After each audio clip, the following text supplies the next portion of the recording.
All right, ladies and gentlemen, we are live, and welcome to tonight's NASCAR 07 coverage on the Mark Martin Revenge Tour as we are racing at the Pocono Raceway for the running of the Pennsylvania 500. And 500 miles at the Tricky Triangle in this race. We'll see if we can get another win for Mark Martin on the season. Coming in off a fourth place finish at Chicagoland yesterday, where we did end up leading over 100 laps in that race. Led the most laps, was not able to get the win. We had just 3 cautions in the race yesterday, but all 3 in the last 25 laps. As a result, we fell behind on strategy in the late going of the race. I had older tires when the first caution came out with 25 laps to go. We had a really good gap on the field. We didn't have to pit again the rest of the race. The other drivers in the field had to. So, as a result of keeping the track position, restarted in the lead. Unfortunately, again, the old tires, we fell back in traffic. One restart goes by, another restart goes by, and we had about 4 laps left. So with just 4 laps to go in the race, I was able to take on 4 fresh Goodyears. I only lost 1 spot in the order because there were only 8 cars on the lead lap, with the entire race going caution-free before the caution with 25 laps to go, and only got back up to 4th on that final restart. So we'll see how this race is going to go here this evening. I'm going to make it difficult on myself. We're going to be starting last, no practice, no qualifying. Haven't done this in a while. We'll see how it's going to work itself out. A green flag is going to be in the air. Greg Biffle on the pole for this one, and we are racing at the Pocono Raceway. 200 laps. My goodness. We're a little shaky getting up to speed here. Very slow initial start here for Mark Martin. Field rumbling through turn 1. You can see these wide Pocono restarts already taking shape. A lot of 3, nearly 4 wide racing going on in the chute between turns 1 and 2. Greg Biffle, who started on the pole, looks to have not came out with the lead into turn 2. Jeff Gordon is the one who has the lead. Martin trying to get underneath a couple cars in the next chute. And down into turn 3. Passes are being made. Oh, big checkup on the front stretch. Somebody dropped way down below the racetrack. Something happened off turn 3 that stacked up a lot of cars, and Mark Martin was able to drive all the way up to 24th on the inside line. Look at this start for Mark Martin. 21st in 4 turns. After starting last in 43rd, and obviously that stack up off turn 3 went from about 39th to 23rd in one straightaway. But we do stay green.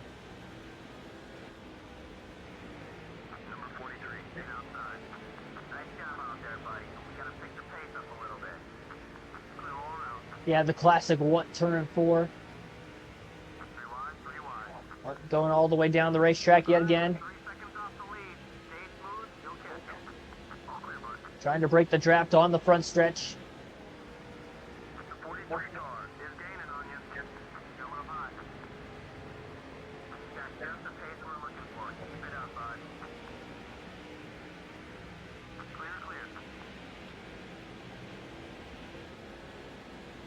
It'll look to go 3 wide to the inside of Jeff Burton in the 31.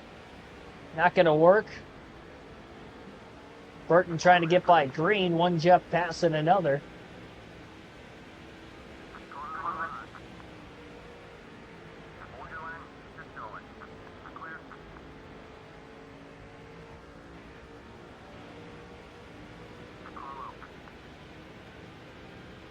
Side draft in the 31 now. This car feels very shaky down the straightaways.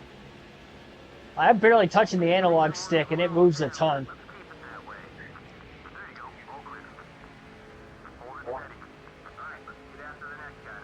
Big move on that curbing by Martin, getting by 2 more cars, already to 13th on lap 4. Montoya coming back. I didn't see anything in particular myself. I saw a headline of it, but I didn't read into it at all. And I literally just saw that headline a couple minutes before I started the stream. But yeah, cool to see Montoya back in the Cup car.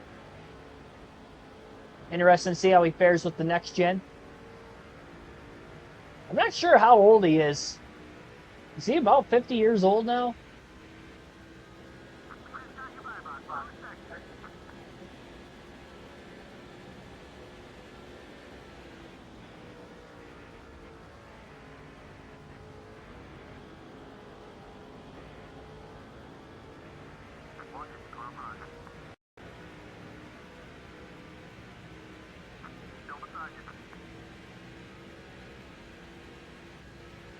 Watching videos all day. Well, appreciate that.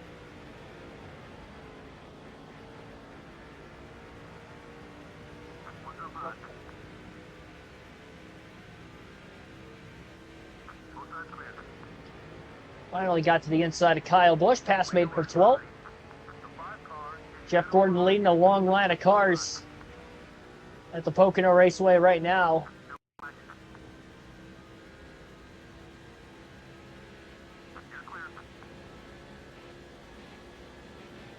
Clearing Busch.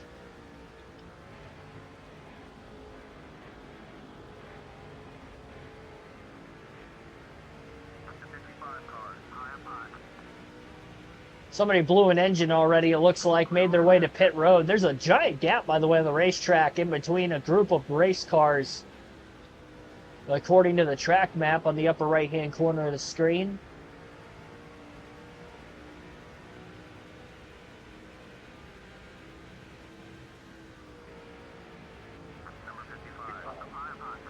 Martin getting by Waltrip.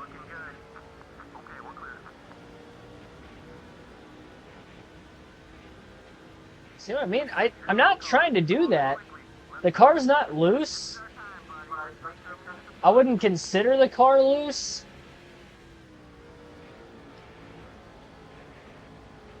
The problem is that I touch the analog stick when I'm on the straightaway and the car wobbles and I try to center it. And then it goes too far to the left, too far to the right.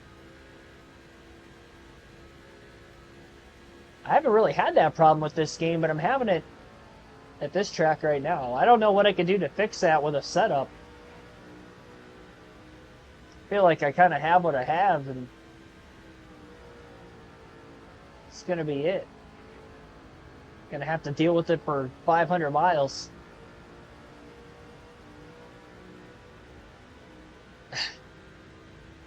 It bothers me because it scrubs so much speed off because I can't stay in the draft when I'm moving back and forth like that. Having a hard time trying to keep up with this group of cars ahead of us. Did a good job getting to 11th. We can get to them in the corners just enough. Try to get closer to them so I can hopefully stay in the draft. Trying to get it off Dale Jr. right now.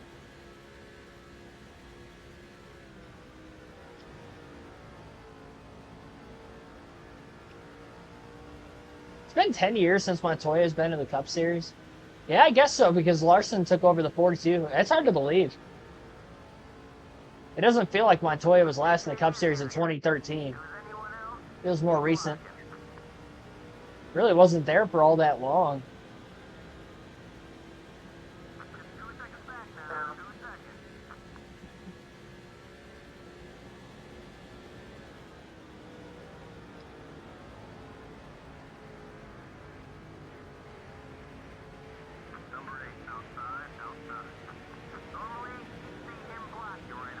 Finally catching Earnhardt, gets underneath, and Martin Truex Jr. in the one car is there. Martin trying to get to the inside into turn 2. Not going to happen. Now Mark on the inside of the 1.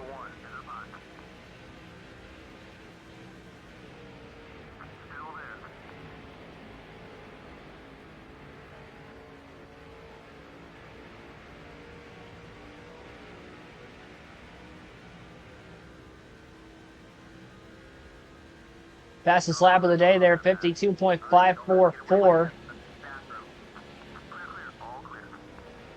Contact with Truex coming back up in line to get a little extra draft before diving off into turn 1 behind Newman. Moving to the inside of Kenseth. Kenseth going down trying to side draft his teammate.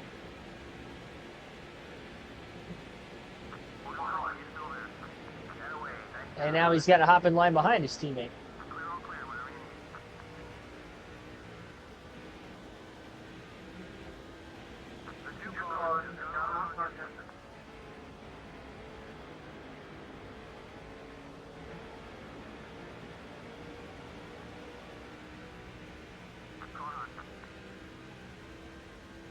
Martin trying to get to the inside of Ryan Newman. Didn't work that way.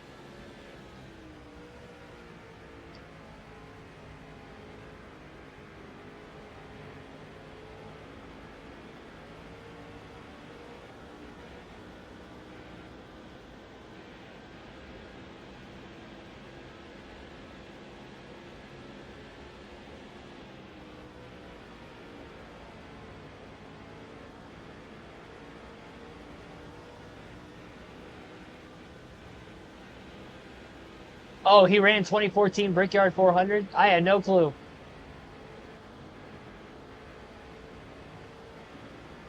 Remembering back to that time in NASCAR that he actually ran that race.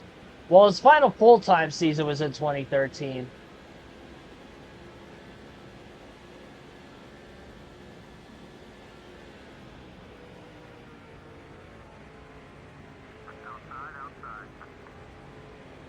Martin under Newman. Jimmy Johnson blocking. Down the inside of the racetrack.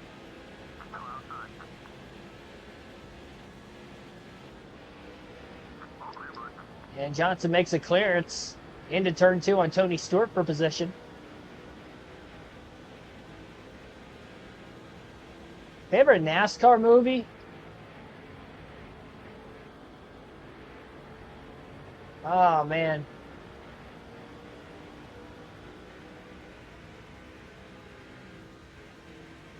Well, you would think it'd have to be Days of Thunder. Tony Stewart way down on the racetrack.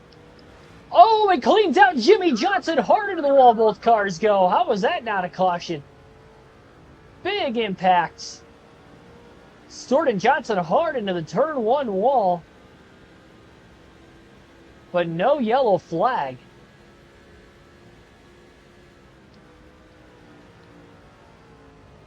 We do stay green.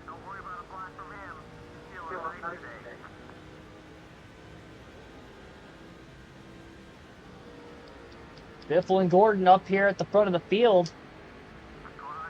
Martin to the inside of Elliott Sadler.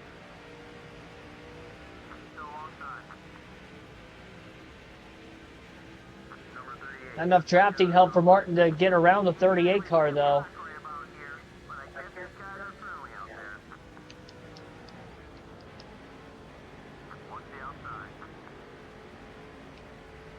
Martin will make the clearance off of turn 3, or turn 1 rather, to get to third.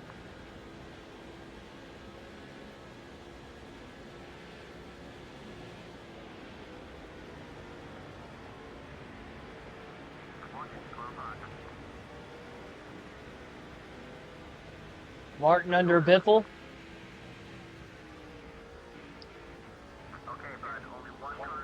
Into turn 3, trying to get by Jeff Gordon in the 24. Quick little side draft and pull away from him.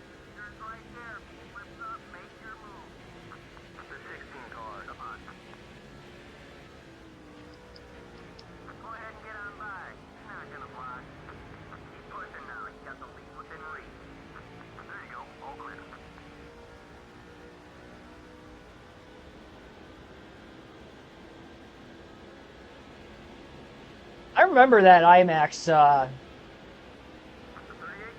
don't really consider it a movie necessarily, though, for whatever reason.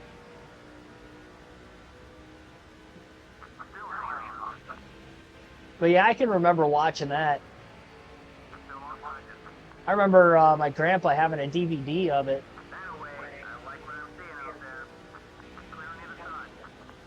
That was my experience of watching it the first time.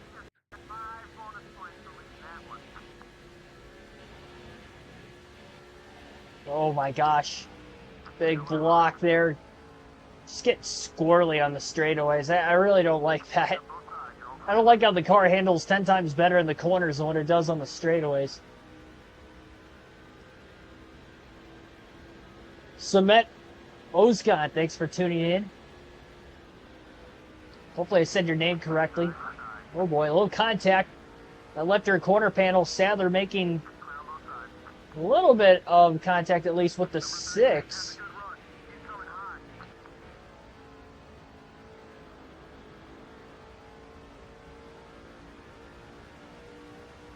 Sadler's popped the wall now.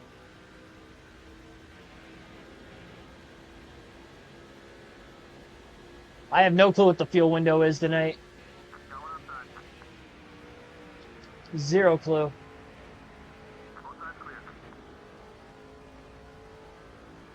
Still can't get over how quickly it was for us to get to the lead. It definitely had some help. Some slow-ups on that initial start. Able to get a lot of positions initially. Biffle trying the outside into turn 2. Not sure if that's going to end up working out for him. It does not, and he may lose second place. It's just so hard to pull away on these intermediate tracks on this game. That's some sort of like a tire advantage or something.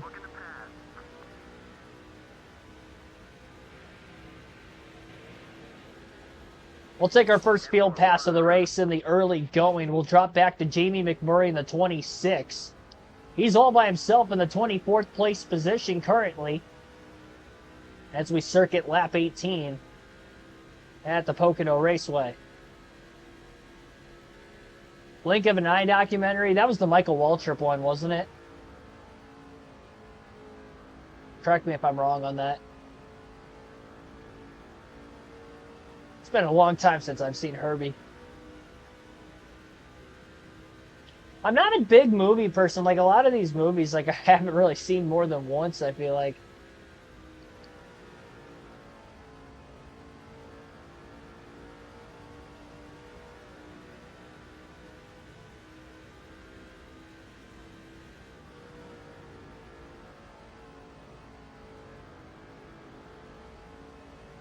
Bought a Pocono Raceway t-shirt at Walmart, $3.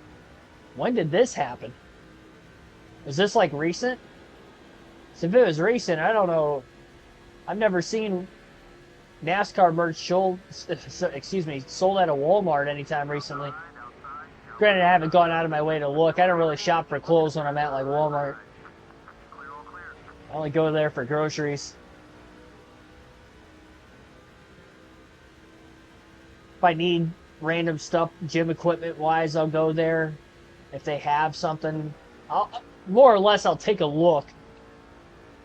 Golf balls usually. Yeah, I'm never shopping for clothes there. I know we're about 19 laps into this race, but let me know in the chat if the audio's a little too loud on the game. You can turn it down a little bit. I meant to mention something about it off the start.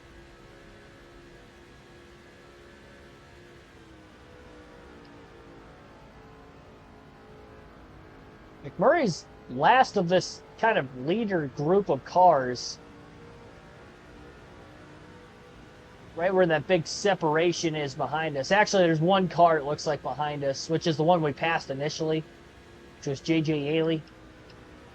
We first made this driver swap. Audio's good. All right, that's cool. I turned it up a little bit from where it was the last couple days. Glad to know it's good. Murray making 2 passes around the turn 3 area of the racetrack there. We'll go one more lap with Jamie Mack, and then we'll swap to either Biffle or Kenseth next.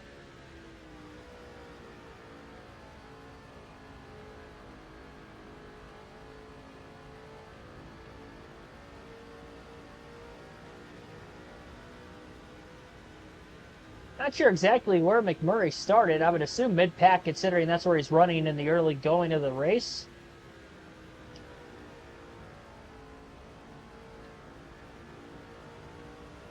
I I still can't believe that Johnson and Stewart contact in turn one a handful of laps into this race was not a caution. I mean, I thought both cars were just completely sideways before making contact with the wall, but apparently NASCAR didn't think so. McMurray's car is a lot more stable on the straightaways, by the way, than Mark Martin's as well. We'll swap to Kenseth as he sits in the 9th place position inside the top 10 right now.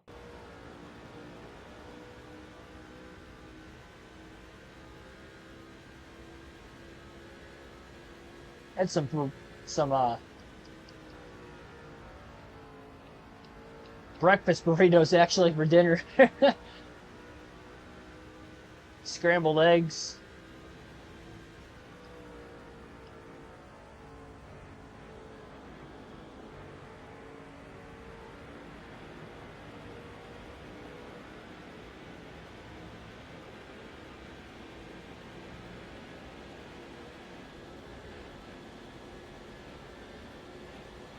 Ends up drafting behind Kurt Busch, see if these two together can try to catch Tony Stewart, who's the next car up in front of Kurt.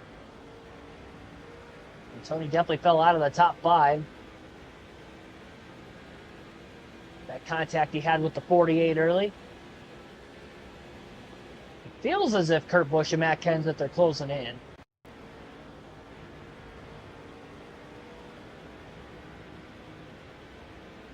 Just, honestly, it was just scrambled eggs, cheese.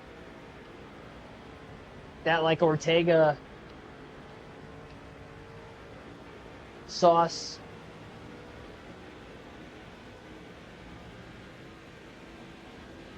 Stay patient. You're about 20 seconds behind the leader.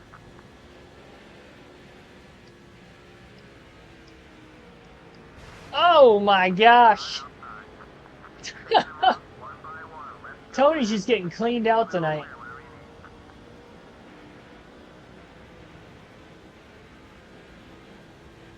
First Jimmy Johnson, now Kurt Busch.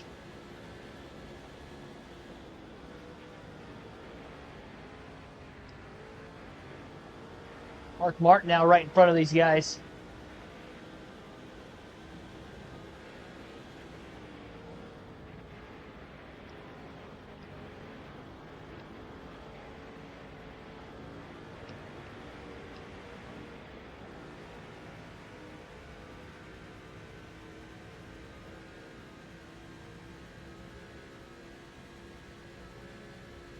Dang it.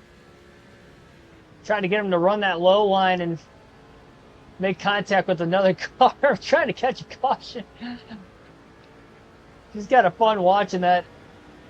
I really don't feel like driving 500 miles at Pocono without a caution tonight. As long as I'm not the one causing it. JC, thanks for the $1 super chat. Appreciate you tuning in again tonight as well.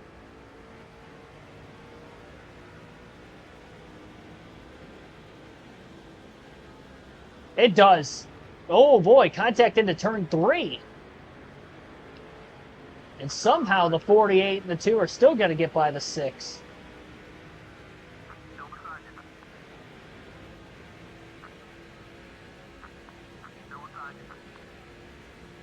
See if Kurt takes a trip to the grass this time into turn 1. Yep, there he goes. Body slamming Jimmy Johnson.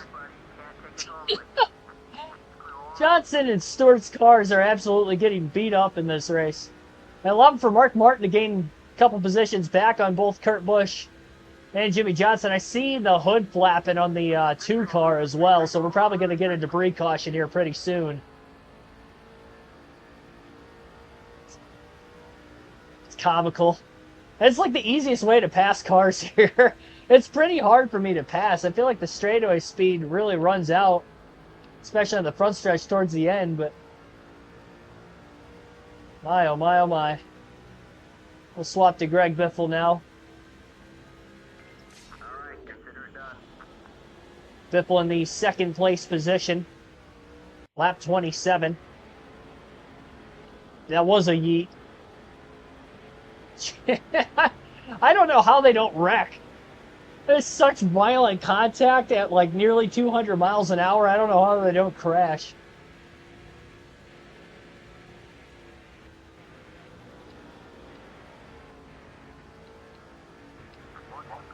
Biffle going for the lead. Qualified on the pole, but I don't think he's led a lap yet. Trying to get underneath Sadler again. The straightaway speed just really runs out.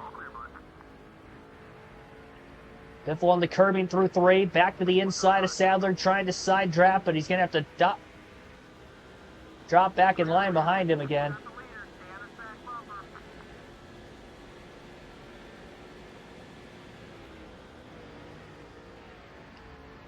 Well, if we ever fall behind on strategy, at least I know how I... Well, the problem is that's happened like 3 times and we haven't had a caution out of it yet.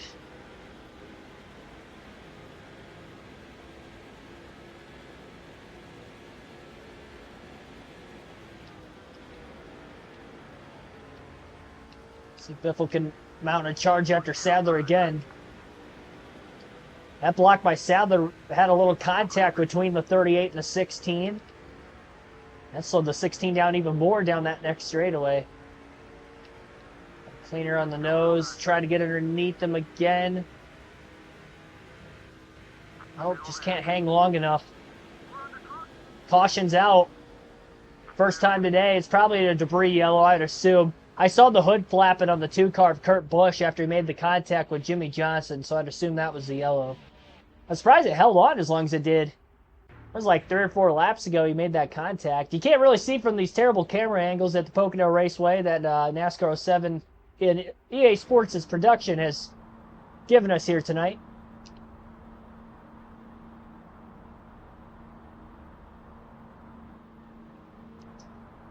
And I would assume it's going to bring the... Oh, okay. I figured everybody was going to pit there, but that is not the case. Greg Biffle is going to pit from second. So he's going to be on a different strategy.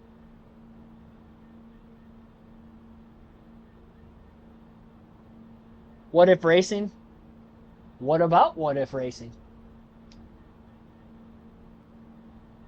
Going to be some retaliation after the race. See it probably from, yeah, there's going to be a lot of upset people with other upset people. I mean, I'm not doing anything. I'm not touching the cars in front of me. I'm just going low, and they're so defensive at this racetrack that they want to block all the way to the bottom of the track.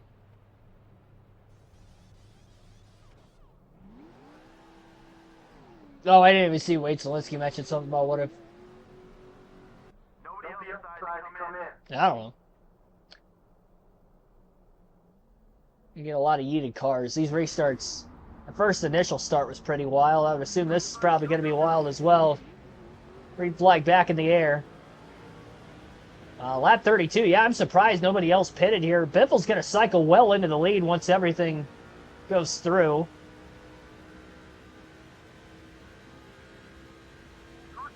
And another immediate caution, probably debris in turn 1. I saw it in the air. Somebody hit it, and it looked like it was like hundreds of feet in the sky.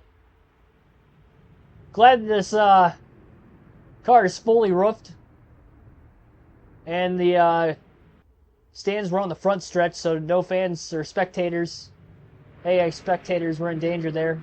Jimmy Johnson's hood is what came off for that caution. You can see Kurt Busch just a couple spots behind him with damage as well.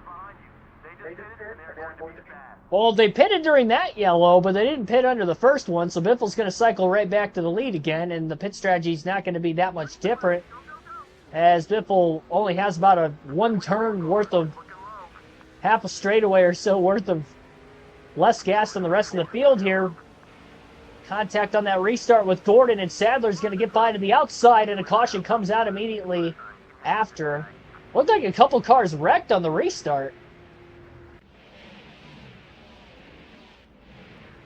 Maybe it's debris off Casey Kane. I don't know where Casey Kane got damaged from.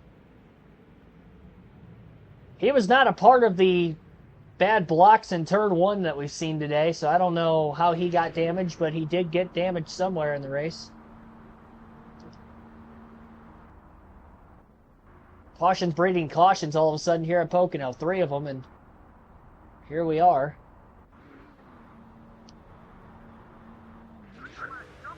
Just as many cautions already in the race tonight as what we had total within the last couple races. 3 at Chicagoland, 2 at Texas. People just can't get going on these restarts. Going to try to protect the bottom of the racetrack at least into turn 1. That was a little bit better, I think, than the one before that. Didn't lose any positions that time. And trying to draft right back up to Elliott Sadler again. 3 cautions, all for debris. No clue where Mark Martin cycled out of the pit stops. He was running in 5th or 6th before that. I will swap to Martin here very shortly. See if Biffle can retake the lead from Sadler. Right back in the same spot we were in right before the caution started coming out. Biffle trying to pass the 38. Looked like we were going to have 2 different strategies. Oh boy, coming together. Off turn 4, a little contact there. How did that slow me down that much more than it slowed him down? It didn't even look like it slowed him down, actually. Really wish these Roush engines were faster down the straightaways. I get through the corners well because I'm not running as fast down the straightaways. So I catch them there. Passing's definitely been very limited tonight.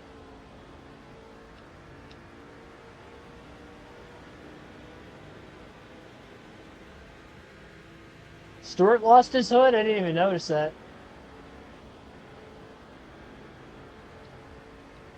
Tell me we had simultaneous debris cautions. Biffle again looking under Sadler, just can't stay there. We'll go to Mark Martin in the 6. As he sits in 8th place, that's not bad. Johnson's still motorless. He's in the grass and he goes way up the track on his... I think he just drove it straight into the fence. As Biffle, or Martin rather, makes a pass on Dale Jarrett for position.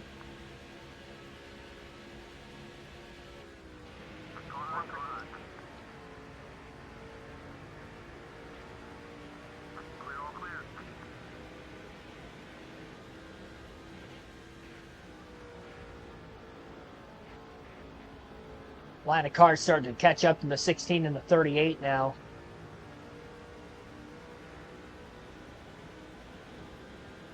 Trying to stay in the draft with the 12 of Newman. About a second off the lead. Stuck in the lunch line. I like that line.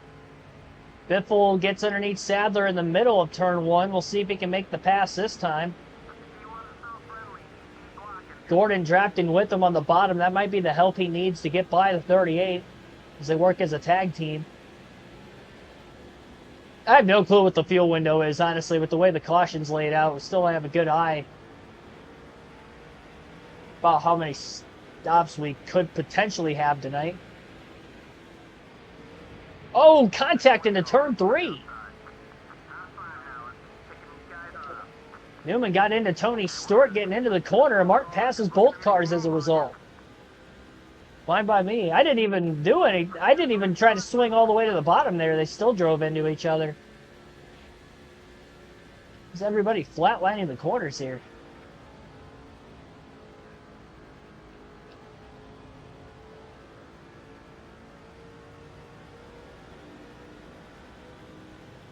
Thought it was just turn 1.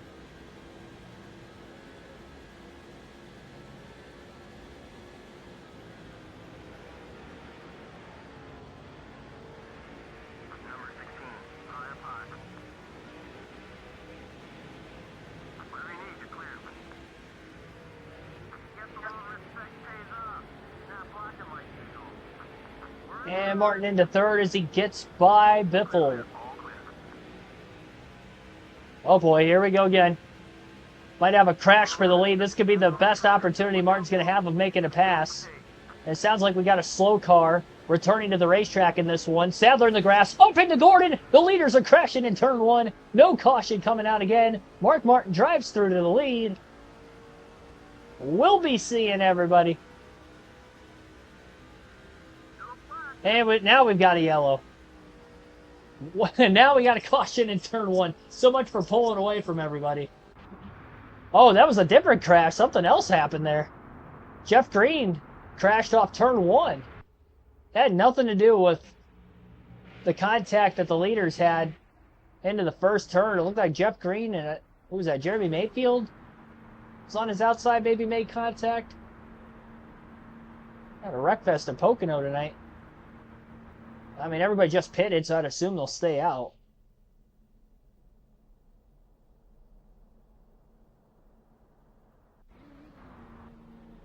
Jeff Gordon's kids are 17 and 15. Zero clue.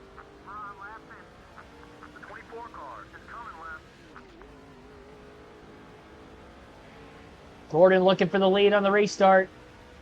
All the way to the bottom of the racetrack. In the grass. Back across the racetrack and in the wall with Ryan Newman. No caution. We stay green. Oh my gosh.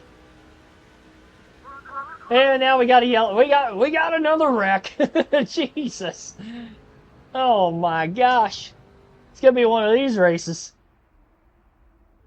Oh, we had like 2 simultaneous spins. Oh, they were 4 wide. That's what happened. They were 4 wide around Kyle Petty and Casey Mears.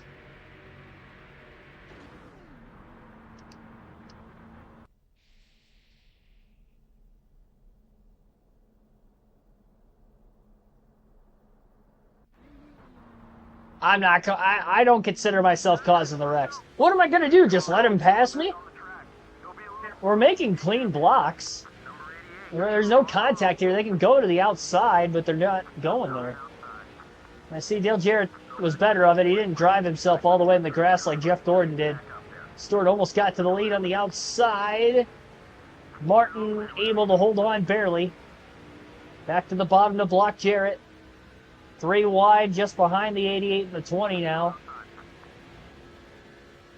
And Jarrett's smart. He's not driving in the grass like everyone else.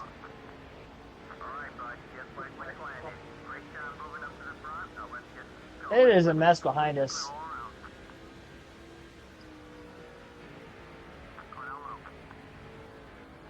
I'm not touching them. I mean, they could choose not to, you know, block me egregiously.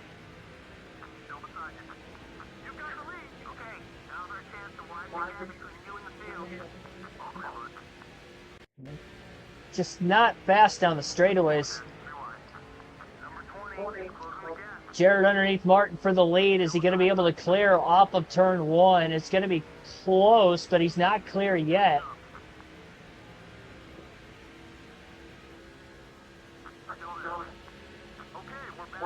Oh my gosh. I thought I was going to be able to get down. Sadler snuck in there very quickly. Hit into the wall off turn 2. That's going to cost me another spot. Now they're just freight training me right now.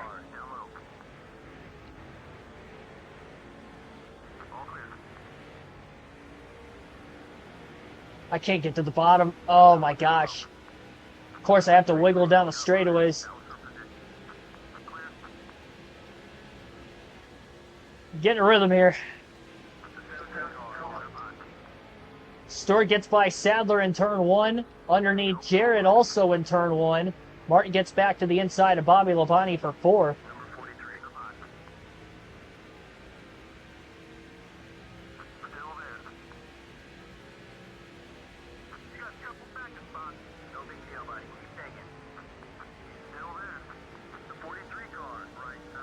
It's so hard for me not to, you know, go back and forth on the middle of the straightaway. I don't know why the analog stick feels so touchy at this track.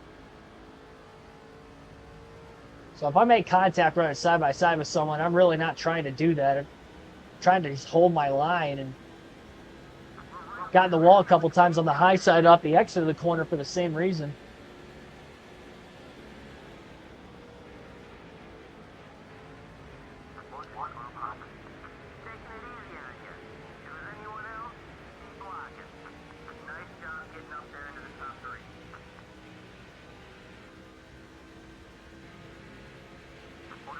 I used to cut lines. I don't even know what you're talking about. I actually never really, like, bought lunches. I always had packed lunches, so joke's on you. I never cut the lunch line. Little did you know. I'm using X. R2 is my share draft. All right, Tony. I see what you're doing here.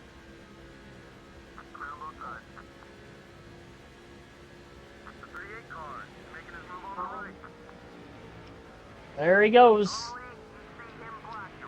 Now we're 3 wide. Jarrett got into the middle. Martin on the inside. Tony Stewart up high. Stewart didn't get into the wall, so he kept a little momentum up. Actually lost the position doing that. Got another slow car that's making his way to pit road as Jarrett and Stewart continue to stay side by side for the lead.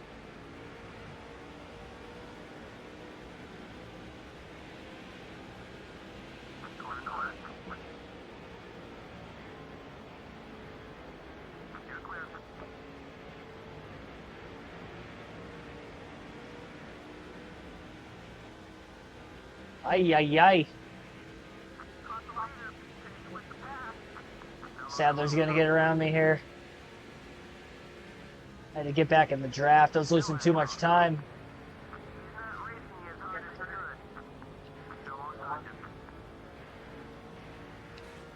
I literally can't hold the outside.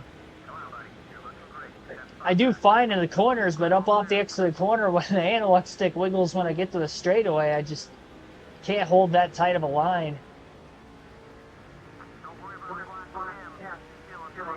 I'm trying not to lift because I feel like I'll lose way too much momentum.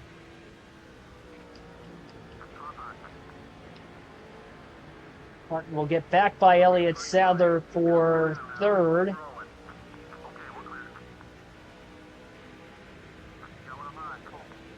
I should have cleared high when I had a chance. I was plenty clear. Waited too long.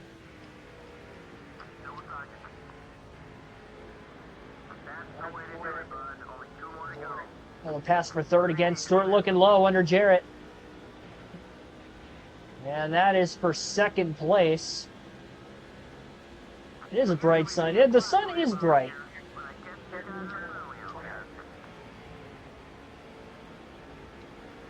Side by side for the lead again between Dale Jarrett and Tony Stewart. Oh, contact. Into 3.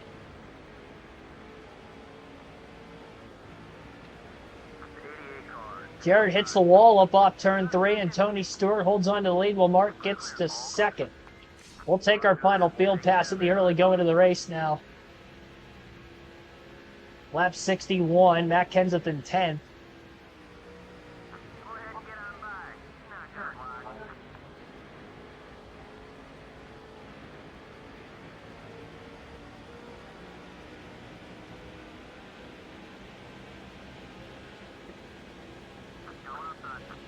Truex Kenseth drafting their way by Kurt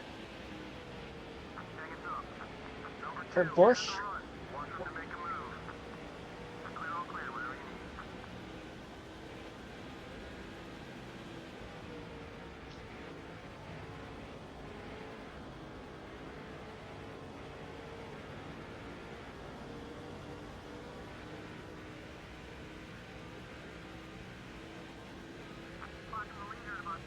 .51.772 that last lap. Here we go again.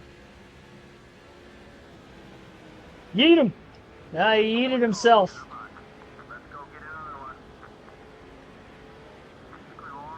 It's clean and effective. What Tony Raines up in the top 10 right now? Bobby Labonte, J.J. Yaley, and Tony Raines in the top 10. 6th, 7th, and 8th on the racetrack. Kenseth underneath Raines for position.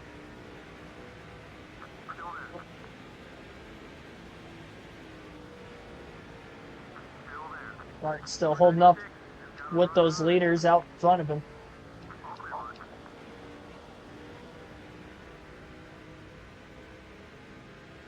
Might be able to get 2 spots out of this here. J.J. Yaley, Bobby Labonte. Yaley in the grass, up into Labonte, and up against the wall. Both cars go. Thank you very much.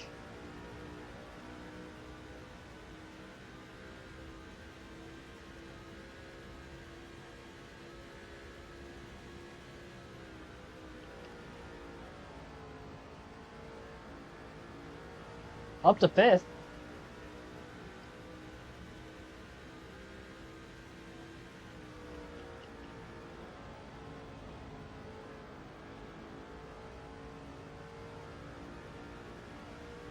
Got one more lap with the 17, then we'll swap to either Biffle or McMurray next. Second off the lead.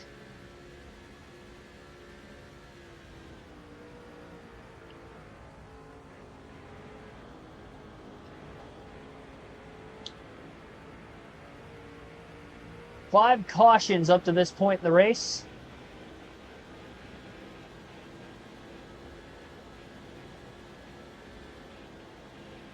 Got in trouble in middle school once for cutting lines. Got sent to the back. Yeah, that's what happens.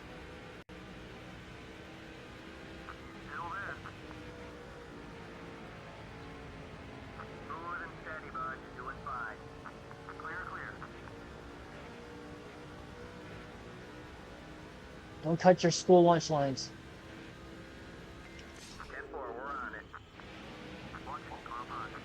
Biffle back at 17th now.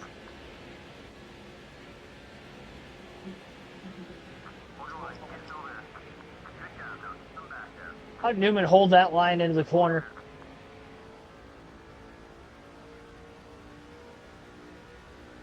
Three wide behind Ryan Newman, Michael Waltrip, Kevin Harvick, and can't tell who that third car was on the outside. So they try to hold on as well.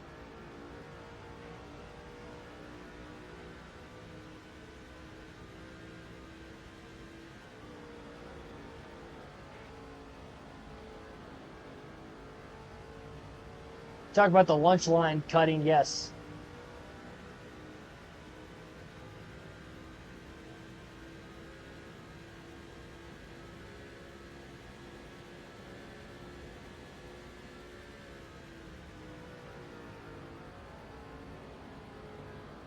Yeah, definitely hit that like button, subscribe as well. Thanks, Matthew.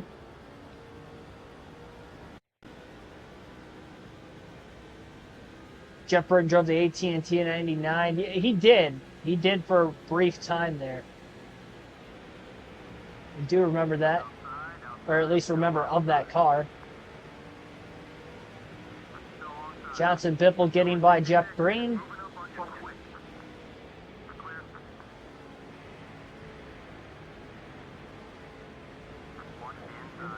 Green trying to get underneath Biffle through turn 3. Jimmy Johnson's been...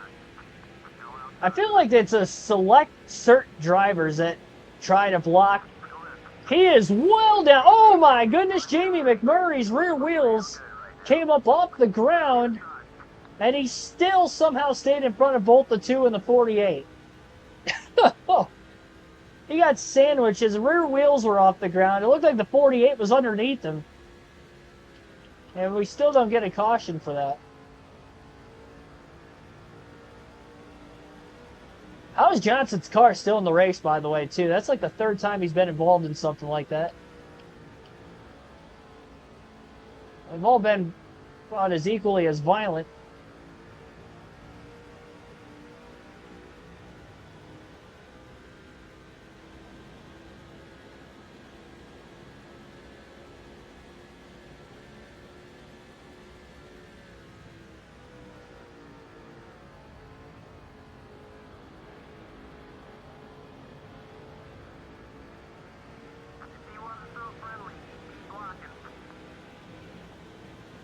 Bonnie is trying to block. He must be talking about Jeff Burton. Got the ally icon.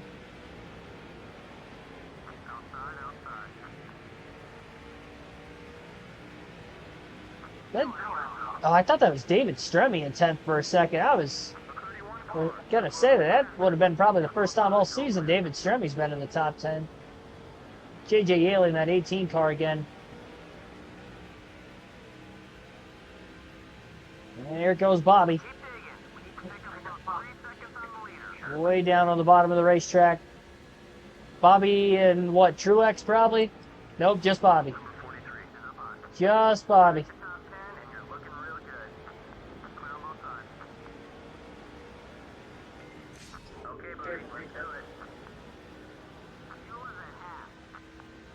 Halfway out of gas, lap 69. Tigers up 2-0 against the Royals. Thanks for that score update. Number 12. Oh, I saw that one too.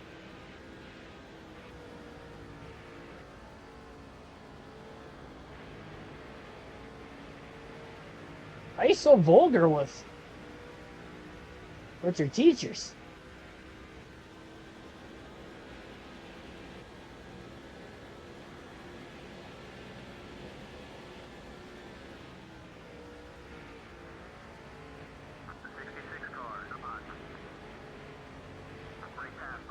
Newman and McMurray going to draft their way by Jeff Green. At least McMurray cleared the 66, but Ryan Newman's still underneath him.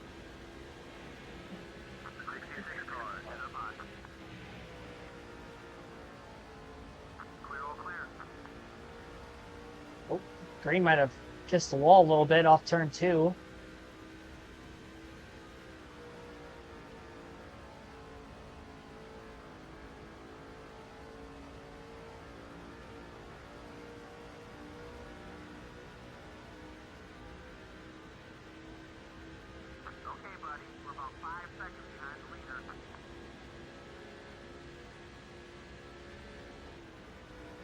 Fortunately, McMurray doesn't really have anybody he can draft off of right now. He's got 2 cars staying in his draft from behind. Jeff Green and Ryan Newman. The rest have fallen back just a little bit further.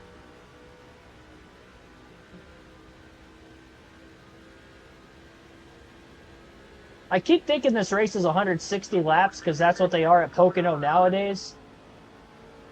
It's not. It's 200.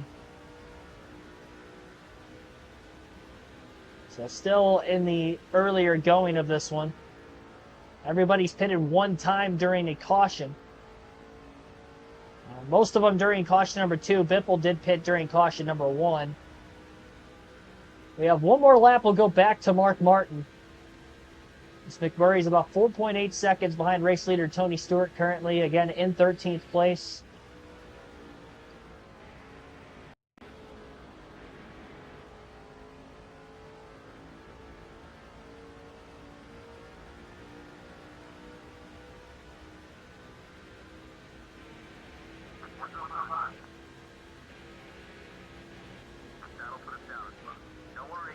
Oh, man.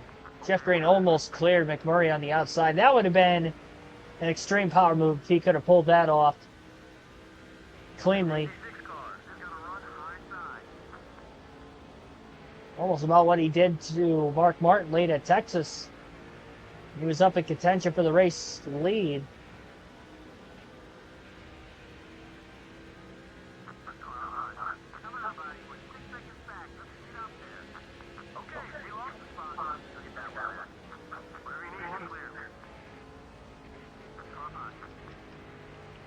Oh, looks like there was a little contact up there off turn 1. Slowing that pack of cars down a little bit. Martin trying to block Biffle low. Tony Raines is in 5th place. What a drive by this 96.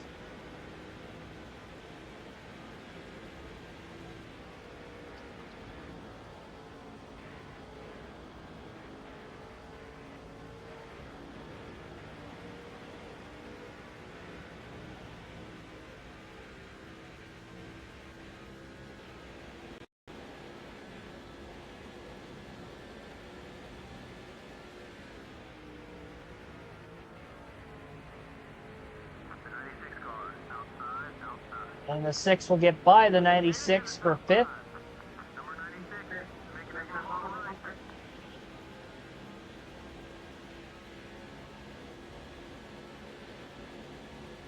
Martin probably going to have to stay behind Jeff Gordon, draft behind him to catch the top 3 cars further up in the running order. I think Mark Martin's got the speed to do it by himself. Amazing how big this draft has been all night tonight down these very long straightaways at Pocono. 3 long ones. Even the shortest one might not seem as long compared to the other 2, but they're pretty long in the grand scheme of things.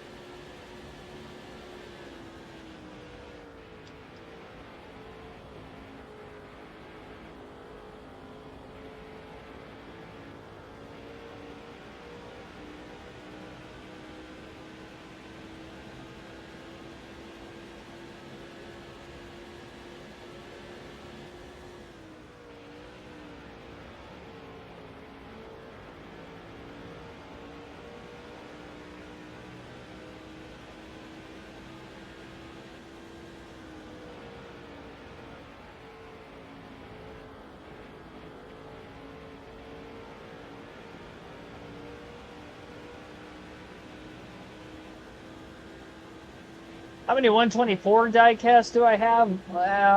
IndyCar, which I think is a little bit bigger than a 124 scale, at least because they don't fit the case like the other ones do. I have 2 of those. And then of the NASCAR Cup cars, I have to take a look behind me real quick.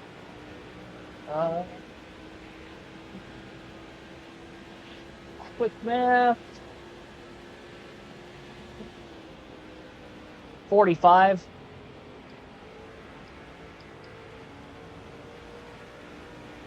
"45 Cup cars. Well, not all Cup, but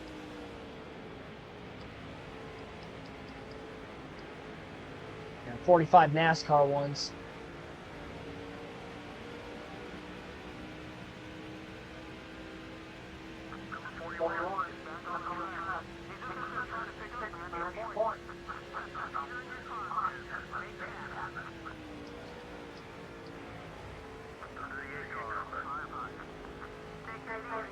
They're going up the hill into the wall. Gordon trying to shake the draft up off turn 1. Martin going down trying to get back in his draft again.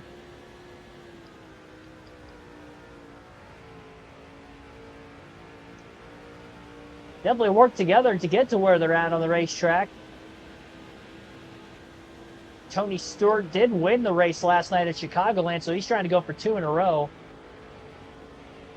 Dale Jarrett is the one staying in his draft and trying to keep up in the very front of the field.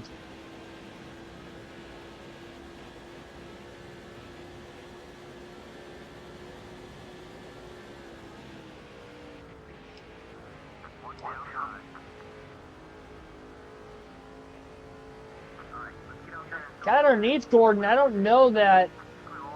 Oh, yeah, we're clear. Could have cleared up a little sooner. I don't know if we're close enough to try to get in the draft of the 88 car, but we'll see. Got some cars on pit road currently. Didn't even realize that till just now.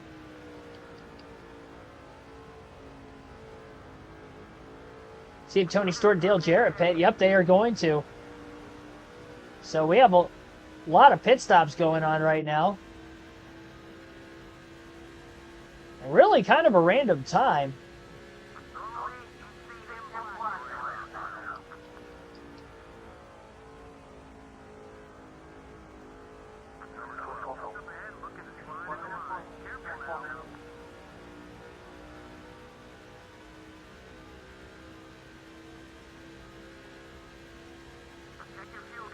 What do I get the case?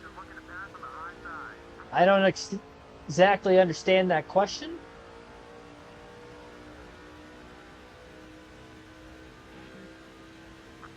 If you're asking where I got it, I had purchased it off of Amazon. All I did was just search up diecast case. That was one that I came up that I wanted. I wanted something symmetrical. Small enough that I could still kind of hang on a wall, so it was up high enough for the cameras to see. Oh my gosh. Jeff Gordon just ran into the back of Casey Kane, who was trying to get up to speed on the bottom of the track at turn 1.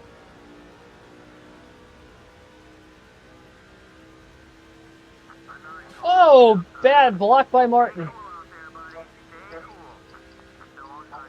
Kane had somehow gotten to the outside of the 6. I thought he would have been slowed down enough considering Gordon ran into the back of him. I know he has fresher tires, but dang.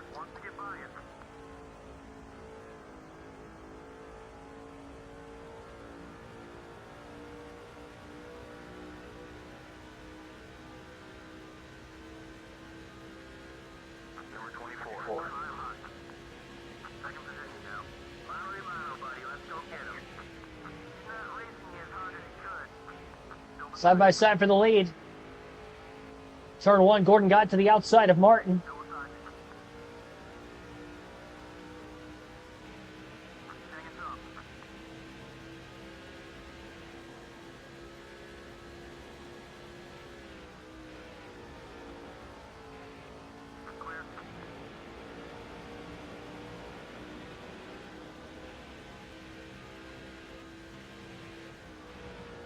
Weird that there were a lot of cars that pitted, but a lot of them that have stayed out. It looks like we've got a split strategy going on right now.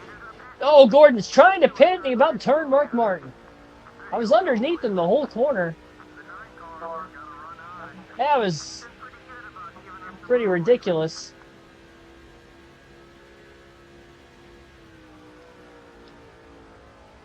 Tried to pit from the top lane of the racetrack and just about right reared us.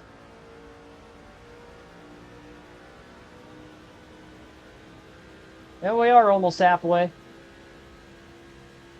Well, Biffle's got a big run at us. I really don't know what this fuel window is. I'm going to stay out as long as I can. Biffle just hit me. Oh, he still hit me.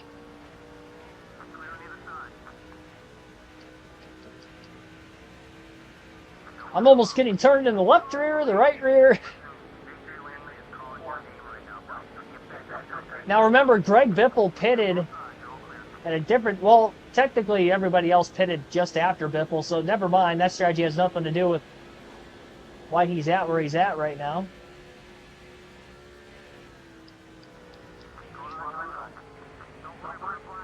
Yeah, I'm just going to run this out as long as I can. We are... I mean, if I can make this race on one less stop than everybody else, that'd be ideal. Probably going to be my best chance to win. I don't know that we're going to stay green all the way to the finish, but guess you never know. I've had 5 cautions so far today, but it's been quite a while since the last one we've seen.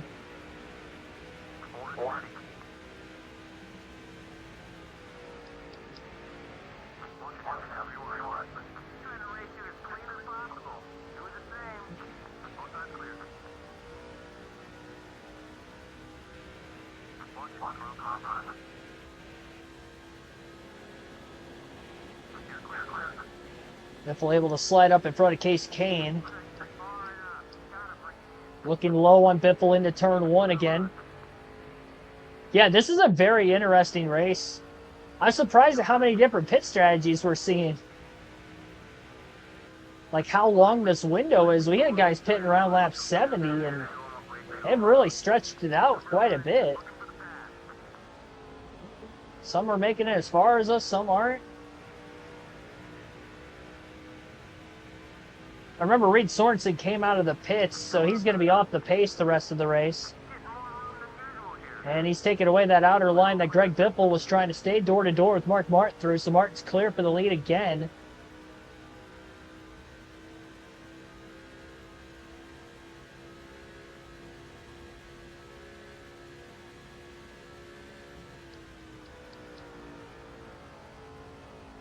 Like hockey pucks since COVID. Yeah, there's a specific like shop at like the Little Caesars Arena that sells autographed hockey pucks. I thought about starting to collect those too, or just autographed memorabilia because there's so much in there, like sticks and stuff. But I wouldn't know where to put any of that stuff just because of how much of a collection I have with NASCAR stuff. I wouldn't have any room for it. Maybe some other time down the road.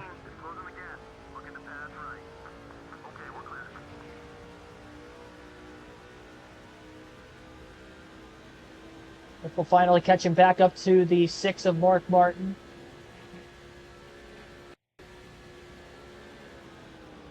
And obviously Biffle could... I went into the grass to block him. I'm surprised I got it to stick. He did not, clearly. I didn't touch him.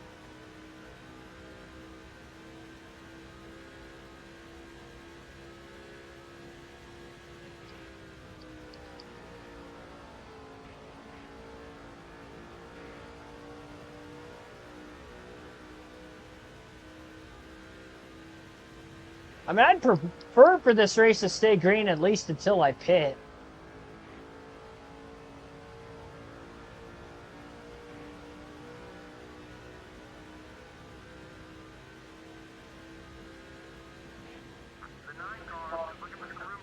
Lap 87.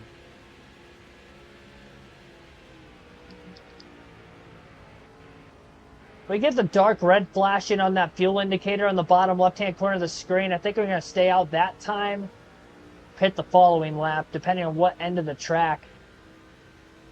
it flashes red. Because if it flashes red on the front stretch, I'm only going to stay on one lap. But if it flashes red, like turn 2 beyond, then I'll probably stay out that current lap and then the following lap as well.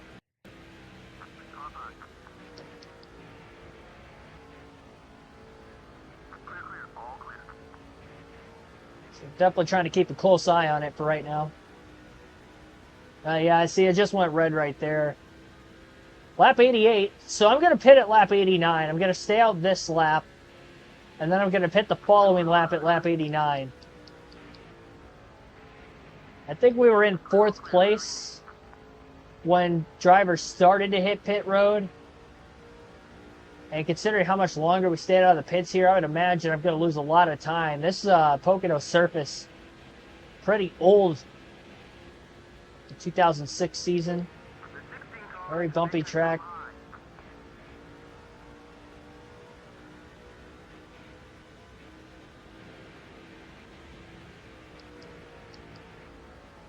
Keeping up with the regular season championship and cup, yeah, it's extremely tight. Those top 4, I haven't checked since the most recent race finished out, but I know going into that one, they were all within, like, what, 20 points of each other? It's tight.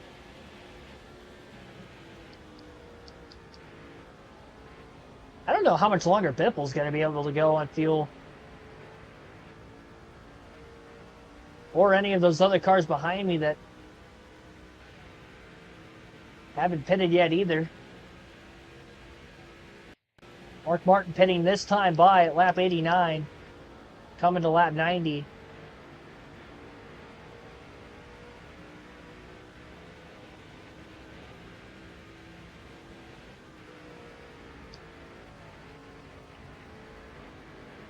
And there will be a 4-tire stop.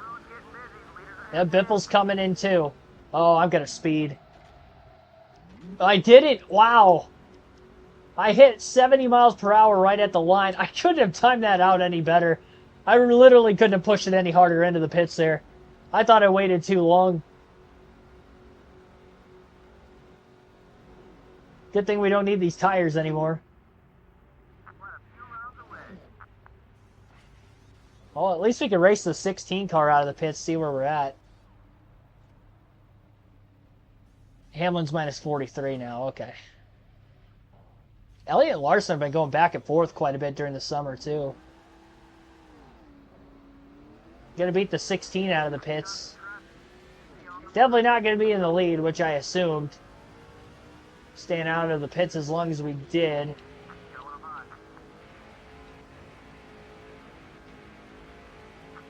Well, I mean, I went in 4th place, and I came out in 4th place, so I can't really complain about it. Jimmy, oh, actually, it looks like I'm going to be in 3rd, because Jimmy Johnson stayed out a lap longer. Oh, Sorensen's that other car up in front of us here. I was going to say, I thought I saw 3 cars. Neil Jarrett getting held up by the 41. Stay high. I thought he's going to keep coming down. Johnson's going to cycle behind these guys. I believe Jeff Gordon's going to be the leader. Yep, Gordon in the lead. Okay, so not bad, actually, staying out as long as I did.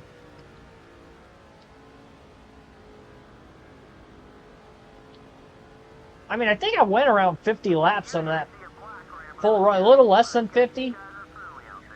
I think a little less than 50 laps on a full field run there.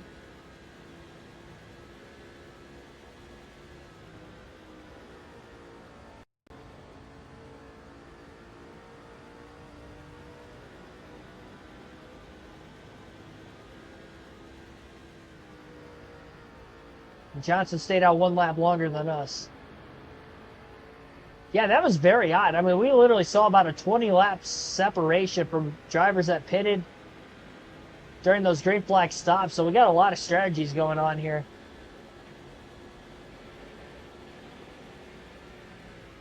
A little bit better tires than that of the cars around us. Martin to the inside of Dale Jarrett. Pass made for 2nd.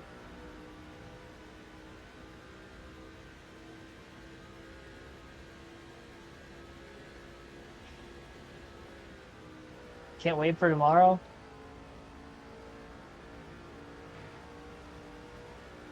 Is that because of the Jim Leland thing? Been clamoring all week for it, so I know you're a big baseball guy. I can't wait for tomorrow either. I'm actually going to be in Cleveland tomorrow night for SummerSlam. So that'll be pretty cool. I'm very fortunate that 2 years in a row they've gone to cities within a 2-hour radius of me for SummerSlam. They're in Detroit last year, about 50-minute drive. Cleveland, about an hour-and-a-half drive the next year. Like, I would have never thought that that was going to happen, so that's pretty cool. And the Royal Rumble is going to be in Indy next year, so I'm definitely going to be there for that, too. It's a few extra hours, but make it there the day of, no problem.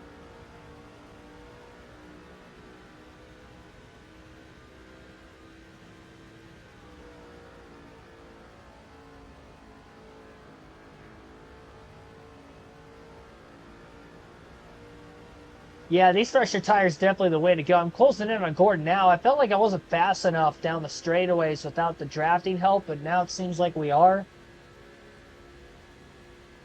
So I think that's really what we needed, was to get off that strategy. Now we've got about 20 lap fresher tires on some of these guys. Really trying to take advantage of it.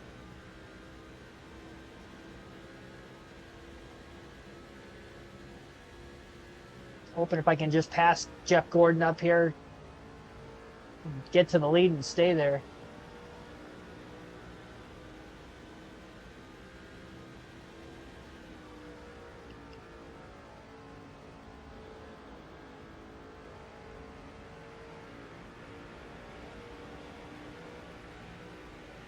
Gordon trying to block.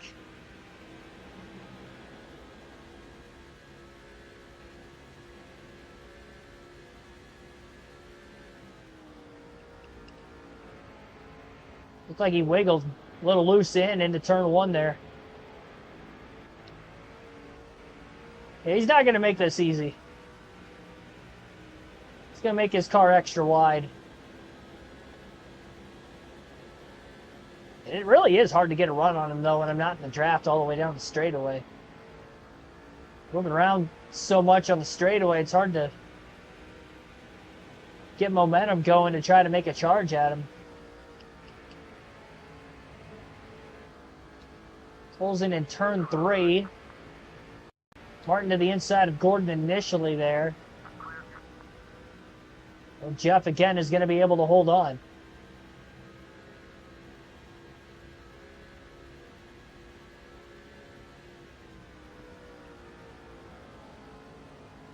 I'm also pretty fortunate too with SummerSlam being as close as it is. Last year they were racing at Michigan, same weekend as SummerSlam.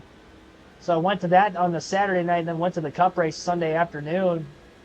Didn't miss any streams on Saturday because they were all earlier in the afternoon. Drove up there afterwards. And this year, NASCAR's off this weekend entirely. So I've gone to the Rumble the last couple of years, and that's in January. So obviously that's not taking place during NASCAR season. So it honestly couldn't work any more perfect. LID Jarrett. It's Jeff Gordon. Yeah, it is. There we go. It's gone now.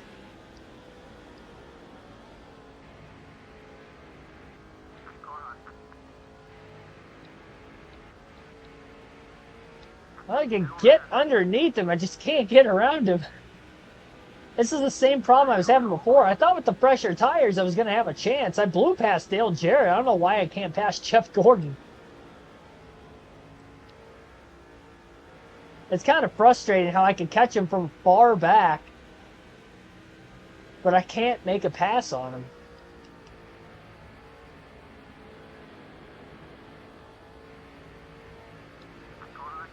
And off turn 3. There, trying to side draft a little bit, but that didn't last very long.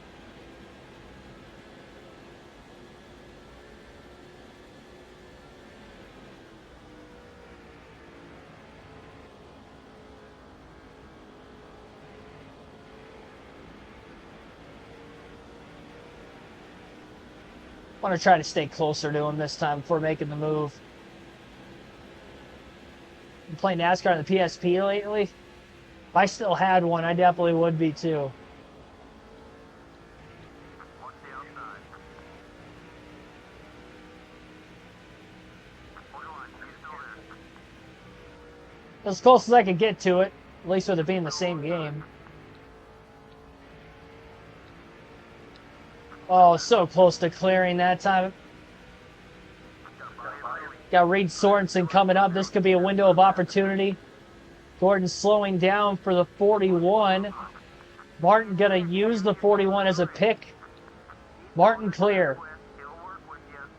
Well, there we go. Now we finally made the pass. A little assist from Reed Sorensen. Our slow car of the night. Lap 100 this time by.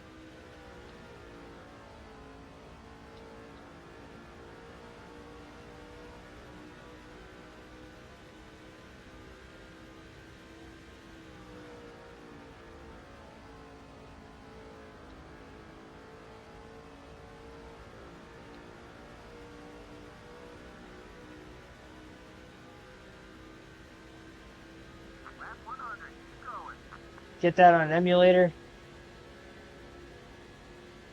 Yeah, I don't mess with that either.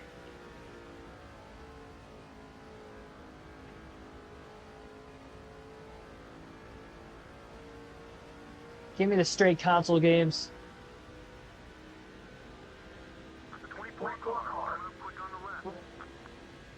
Now I'm going to block him like he was blocking me.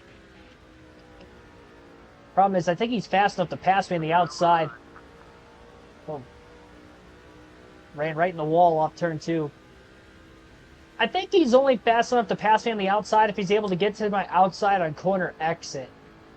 Because then he's got more straightaway speed than me and he can get around me there. But if he's on my outside of corner entry, I feel good enough that I can at least clear him by the exit of the corner like I did there in turn 2. Like here he comes to the bottom. Try to protect that. I just can't give up the inside because that's when it's game over.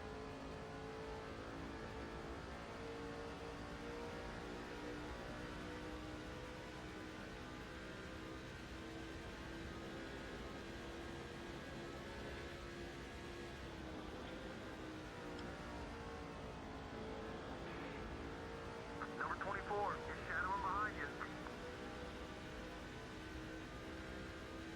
The 24 car. Martin again protecting that inside into turn 3. Gordon tried the higher line again. Didn't really work out for him too much. Martin stays in front of the 24 some more. 99 laps to go at Pocono. Long ways left in this one. Handful of cautions earlier.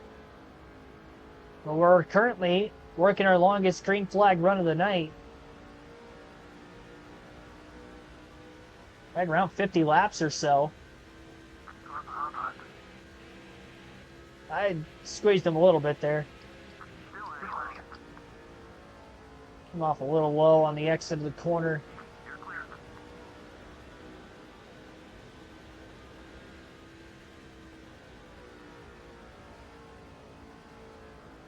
We're drafting at Pocono.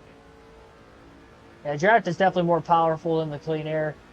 I'm on a mission to try to lead the most laps in NASCAR history on this season. Got caught napping. Try to get him back. Get him back. No. Oh. Almost. We can stay side by side into turn 2. I think Mark might have... Nah, he's just too quick. Dang.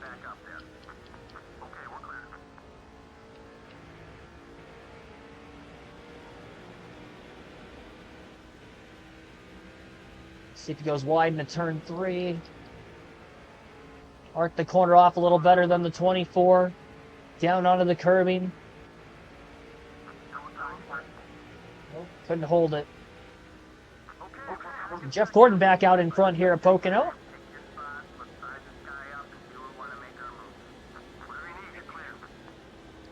Yeah, trying to get the lap sled record from Bobby Allison on this season. There's over 2,600 laps led on the season coming into this race with 10 to go, but we have a few short tracks left. And it wouldn't be impossible leading a whole boatload of laps in those races, so I'm not going to count us out. A little over 1,600 off the record coming into this one. Trying to get close to about 100 or so on the intermediate tracks and go from there.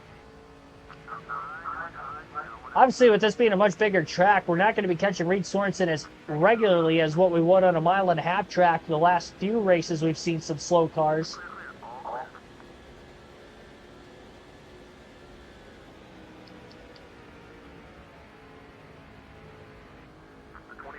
Martin again under Gordon through turn 1.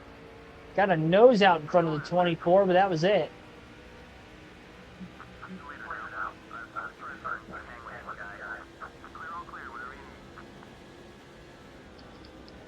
Slowly getting up the lap traffic the longer this green flag run goes. Working on a couple lap cars. Won the first race at Pocono at Open. I have no clue. I'm just going to guess Richard Petty right off the rip. I feel like that's not really reaching outside the box, but I don't know off the top of my head. Martin in turn 1 under Gordon. Gordon trying to hang on that right rear corner panel. Still hanging. Still side drafting. Oh, just gotta stay underneath him in a 2. I was really thinking that was going to be the chance I had of doing so. Still side by side off turn 2.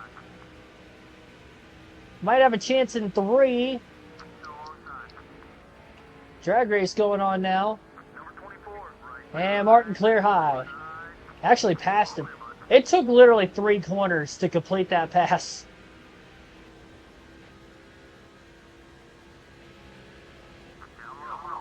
And now he's going to get right back underneath us. Why am I so squirrely on the straightaways?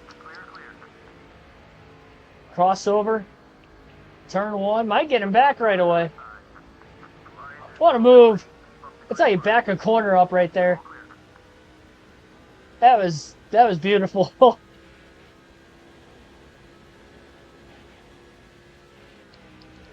Gordon sails it into turn 2. What a race we've got going on, and no contact.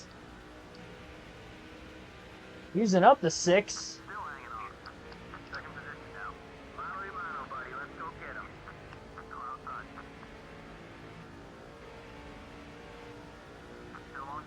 Crossover after crossover every corner. Martin couldn't complete it that time on Gordon. Sorensen right in front of Dave Blaney.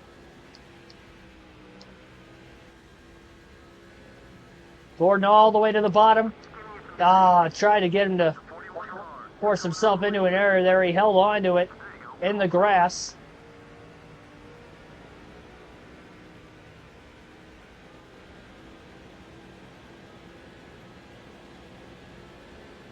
Trying to pick him behind this 22 car. If he's just going to mimic my line. Wait till I get a big enough of a run on him in the draft. Trying to make a move there. Way ahead of Dale Jarrett.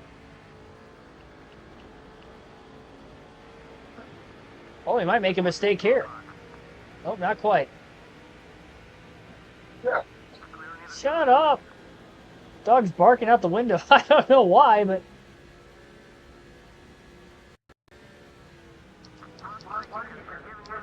There he goes.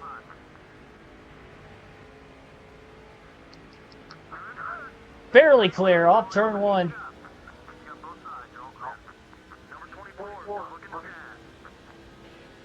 Forcing him into that issue, made the pass, and put Blaney a lap down in the process.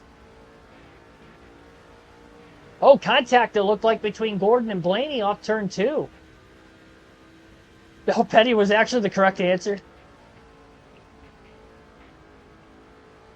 Yeah, I didn't know exactly what year Pocono opened off the top of my head. I figured it would have been in the 60s. Burping. Okay.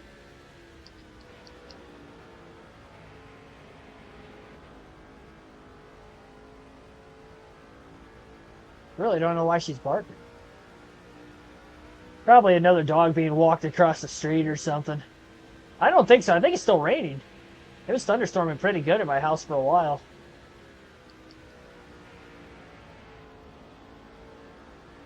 The 24 car is moving up on your switch.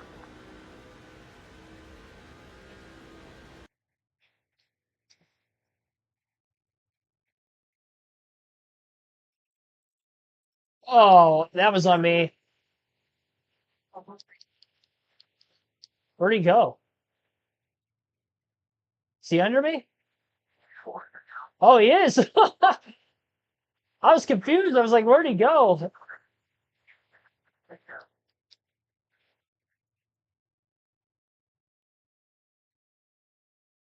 Well, contact. Dale Jarrett's caught us.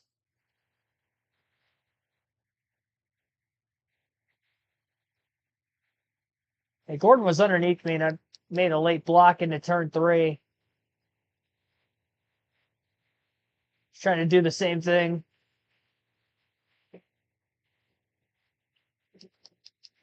Sail it off in there.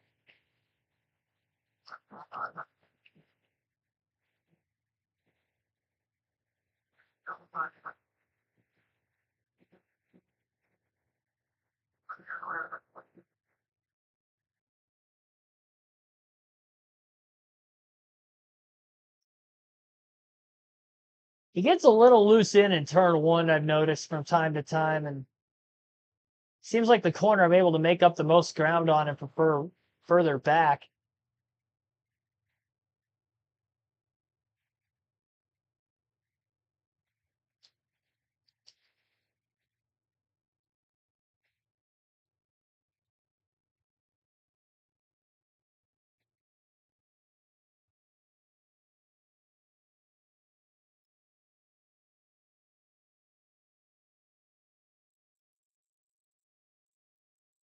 We turn 3, Martin under Gordon. Gordon leads that lap at the line.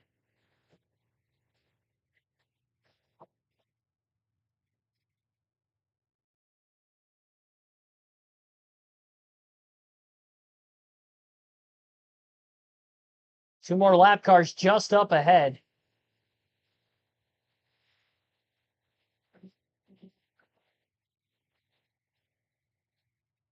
Might be pitting around lap 120. If he was one of the first cars to pit row, which I think he was.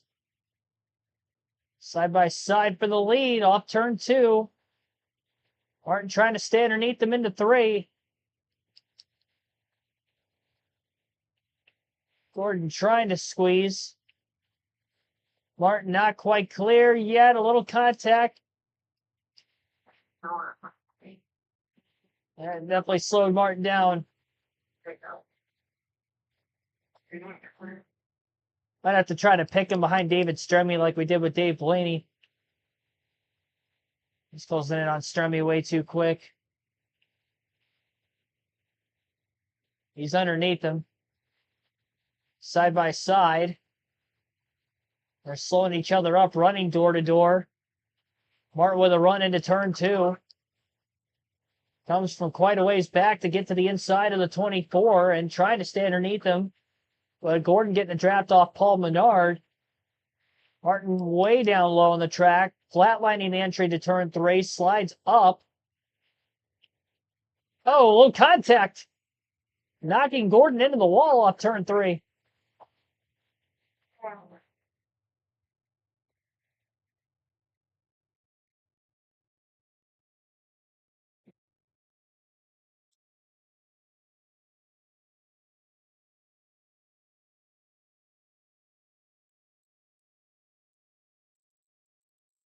Don't hear the engines in the game anymore? Let me know if anybody else is having that issue. I don't know. Still on.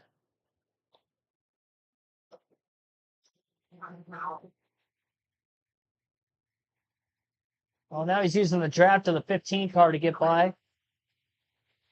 About 85 laps left.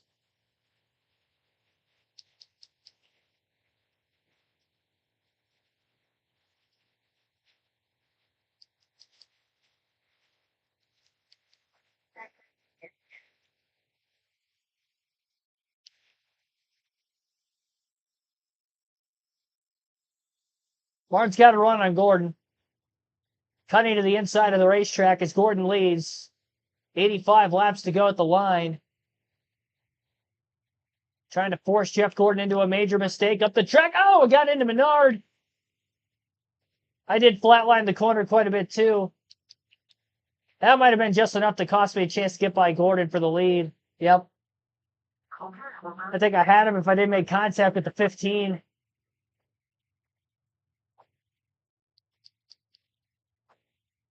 That was like my biggest run on the front stretch I've had yet. And I think that was only because he was side by side with the 15 when he got off turn 3 and he couldn't go straight to the wall.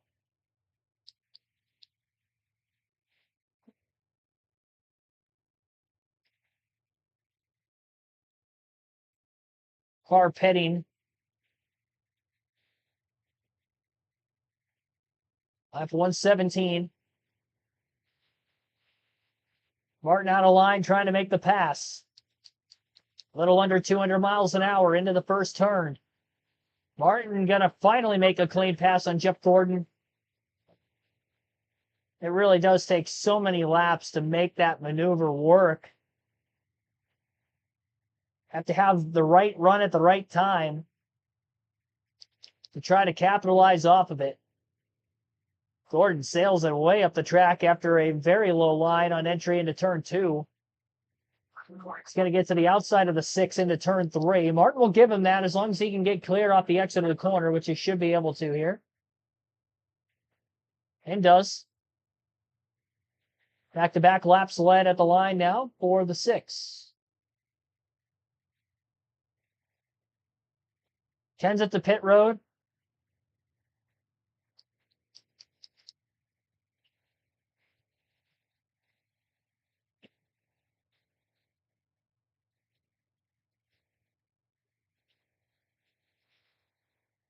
So Mark Martin last pitted at lap 89. Big block on the 24 on the next straightaway.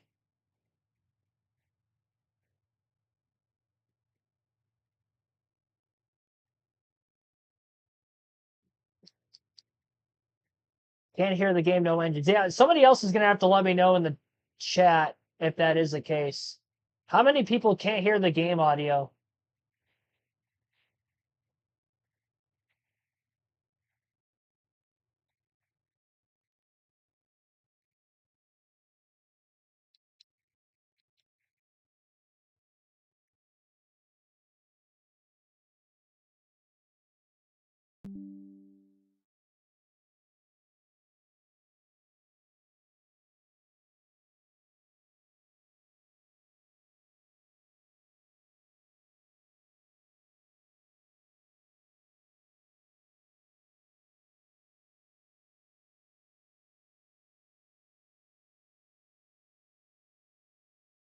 Nobody can hear the game audio. Yeah, I can't tell you what happened to it. I'll try to figure it out, though.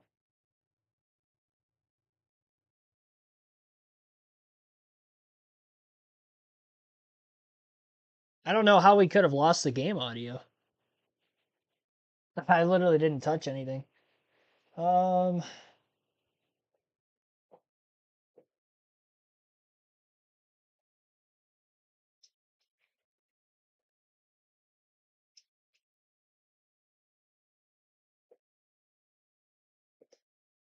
I have to try the black screen here real quick.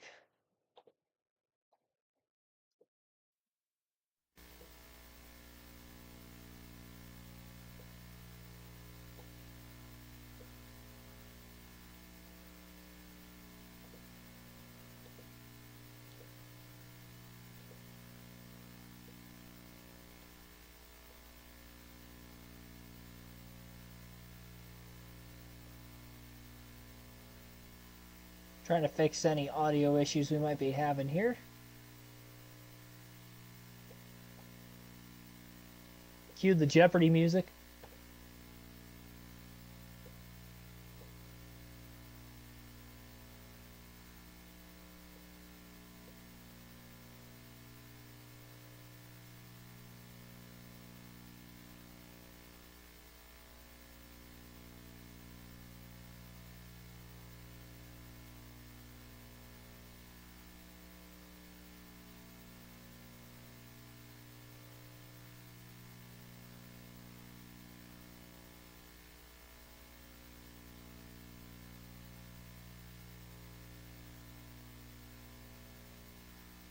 Whoa.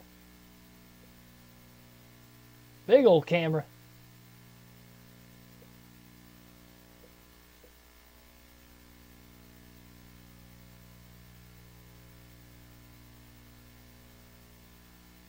Alright, it doesn't look like it's muted anymore. Good time for a bathroom break. There you go. That was our version of the stage caution.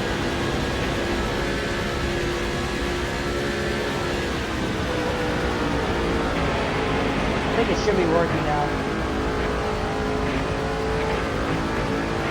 Let's get back up on Ridge Sorensen. Any more cars on pit road again. Wait to see on exactly when Jeff Gordon is going to pit. Oh, Gordon drives it into Mark Martin. Still there. Take care of that car. I wasn't trying to turn him all the way to We're under caution. Jesus. That looked so terrible on my behalf.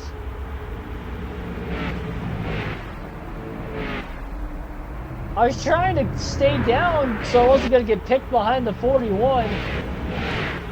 I was hooking him the whole way. Now it's loud.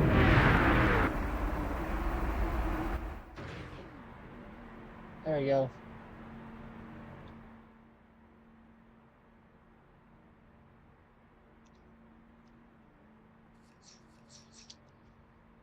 Well, I can't take fuel or tires because I did cause the caution there, so that would be an unfair advantage.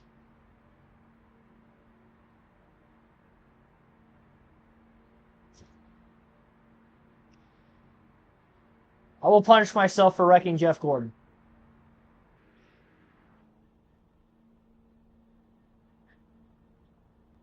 Everybody else that pitted before that yellow came out are going to cycle in front of us too, which is most of the field. And we're going to have a lot less fuel in our car than everybody else.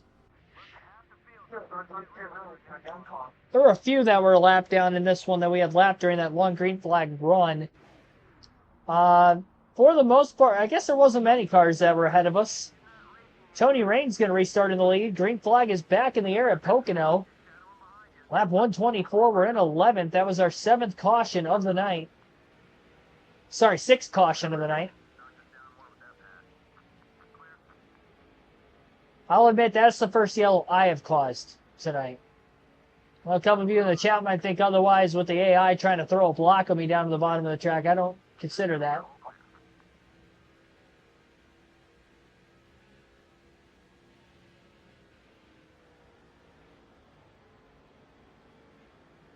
I did turn the game volume down a little bit more, so hopefully it's good now. It's still loud. Why is it so loud all of a sudden?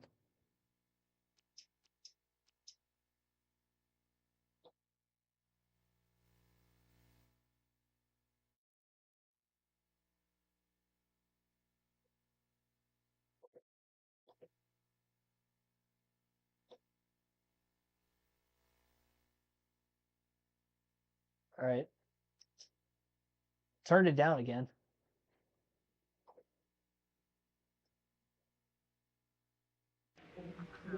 That was a bad spot to pause it.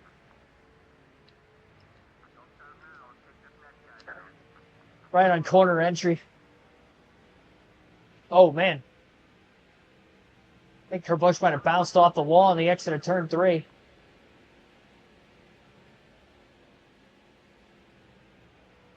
Kens it to the grass. And he got up against Michael Waltrip, I believe. No caution, we stay green. Old contact up in front of us up turn 1. Jeff Burton leads now.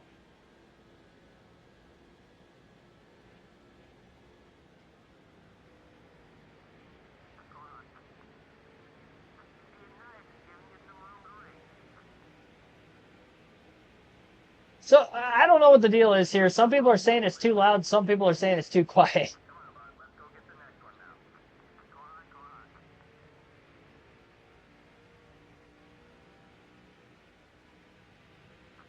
Sounds fine right now.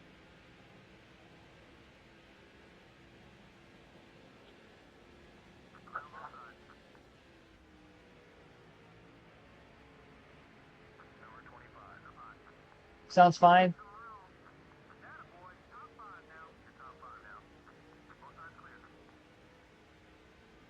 Considering he's got a tropical storm coming in, I would assume that would mean that you're from Florida. At least it is a tropical storm, though, not considered a hurricane. We're looking at the bright side of things. Could be a lot of rain, though. I'm sure if you're from Florida and have lived there for a while, you'd be unfortunately used to it.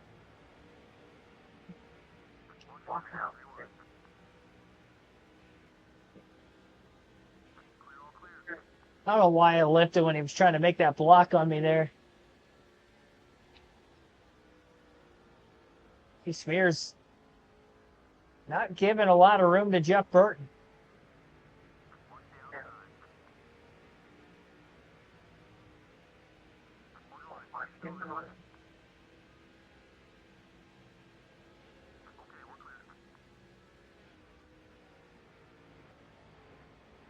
Back to the inside of the 42 again.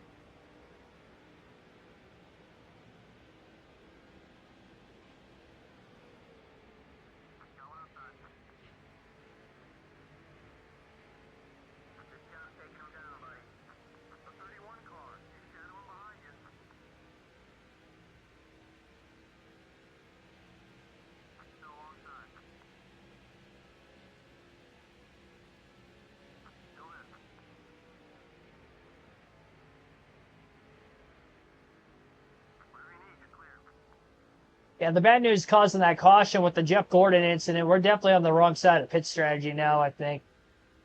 I mean, it could all end up working itself out if everybody has to pit. Well, we're going to have to pit twice.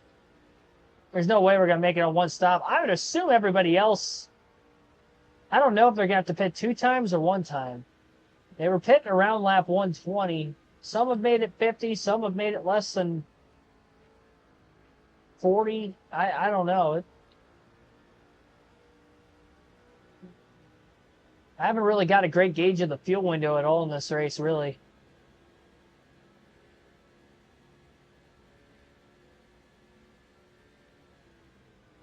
I didn't take fuel when I was on pit road. I caused that last incident. I just right reared Jeff Gordon into the turn 3 wall.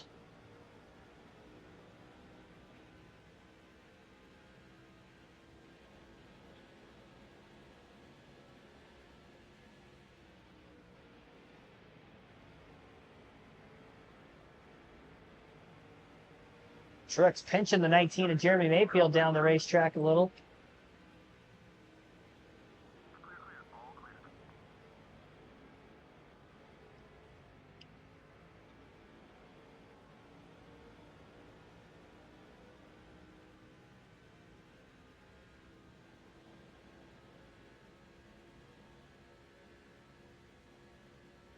Mayfield didn't get off turn 3 very well. Martin forces him into an issue, and up the track goes Mayfield. Martin to 3rd. Truex to the lead as he gets by the 96 of Tony Raines. Stream schedule for the next week. Similar start times between 6 and 7, Monday through Friday next week. As far as tomorrow goes, I would like to stream tomorrow before I go to SummerSlam, but I'm going to have to start it in the late morning hours because the people I'm going up with, I plan on leaving from his house at 2, which means I'm going to have to leave here about 1:15. Off the top of my head, I'm not sure exactly what race is next. Like, I would have to stream at 10, 11 o'clock in the morning, probably closer to 10 a.m. start time, so I can make sure I'm done well before I have to leave. So, I mean, I'll leave it up to you guys in the chat if you want me to do that or not. I want to stream every day before NASCAR comes back, but the only chance I'm going to be able to stream tomorrow is going to be in the late morning. So if you guys aren't going to be able to watch it, then let me know, and then we'll have to skip a day and come back Sunday. Do it Sunday. Yeah, Sunday will be an afternoon stream.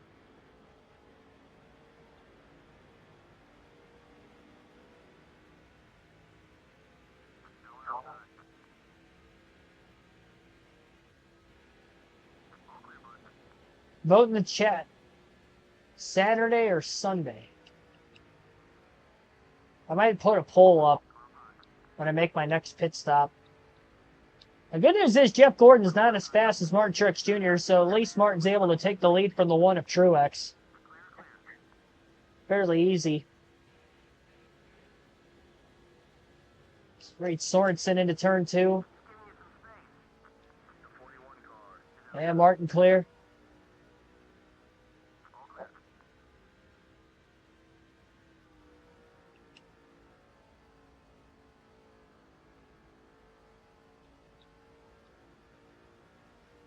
Yeah, I see a couple people for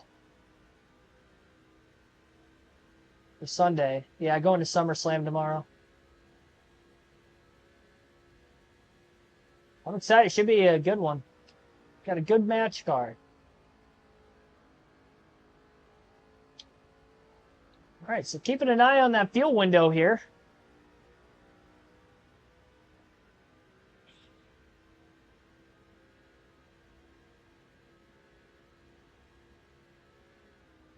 Definitely going to have to be pitting very soon,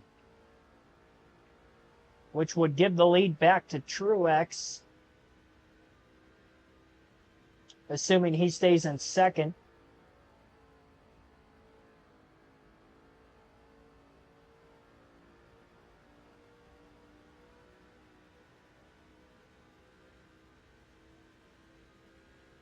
CM Punk and Drew. I think Drew's going to win. And I would imagine it's going to be because Seth Rollins is going to cost CM Punk. That's my prediction there. With Rollins being in the match as a guest referee.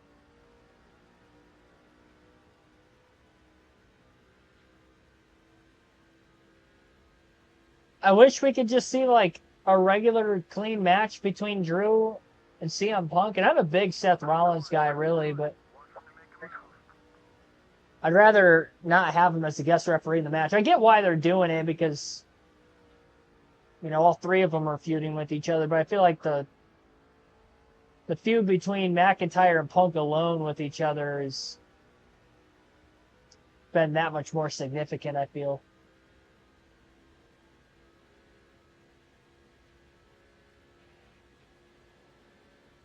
All right, so we're going to pit at lap 137. It's right at the start-finish line. We got into that flashing red on the fuel indicator, so lap 137 will pit. That means when we come out of the pits, we'll have 63 laps to go.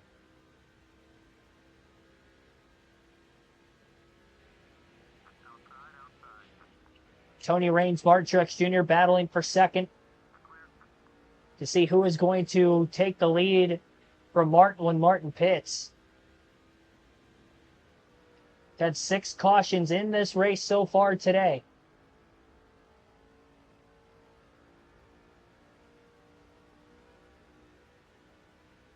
Most of them in the first half of the race, only one of them since lap 100. Tony Raines is going to get by Mark Martin on the front stretch there. After Mark led the lap. Martin's got a fast enough car compared to the 96. It's when Jeff Gordon's up here is when it's tough.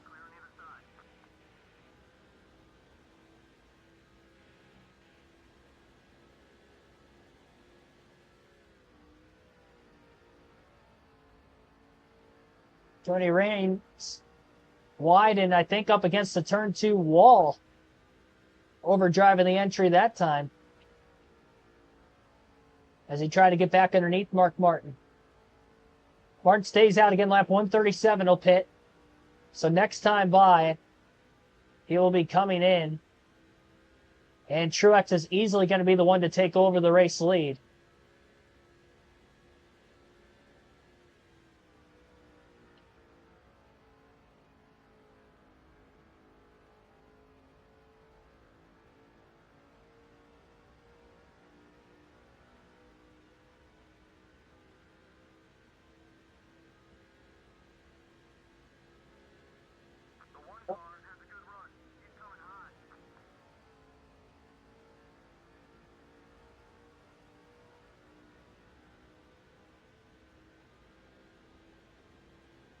So a DEI, Martin Truex Jr.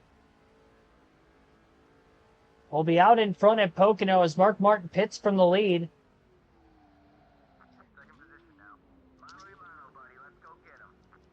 I'm timing that pit road entry out like perfectly. I've been extra aggressive with it, but it's been perfect enough so far. 4 tires and a full tank of gas here for the 6 of Mark Martin.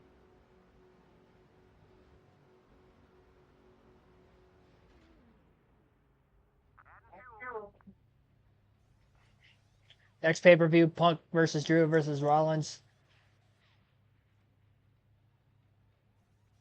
Yeah, I could definitely see them leading to a triple threat at some point.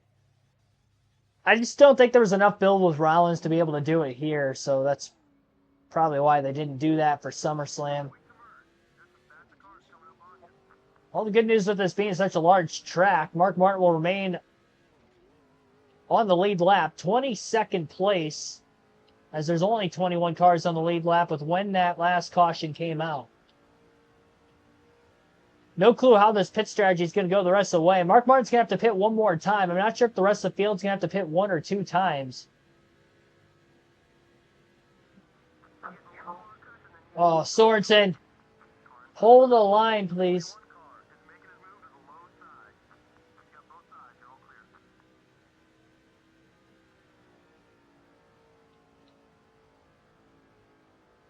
Okay, I'll pause it and get the poll up.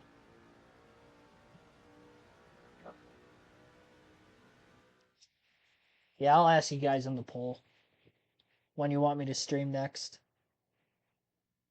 When...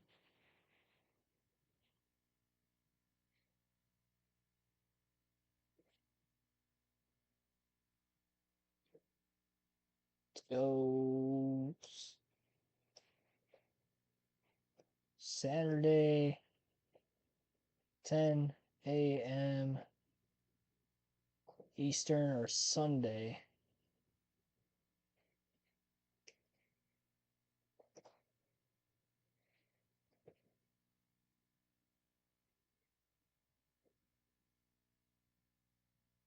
That's this weekend, by the way, so tomorrow or Sunday for the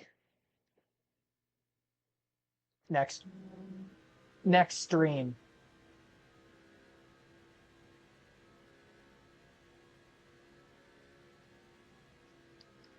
$69 days to... No, I didn't know that there was exactly 69 days until hockey starts.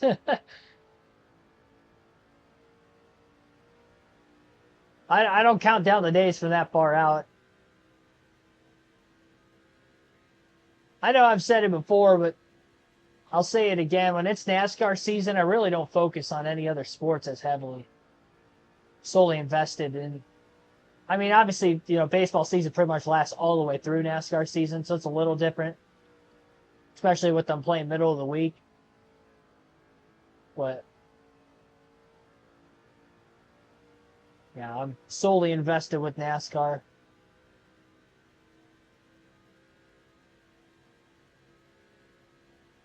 I need to.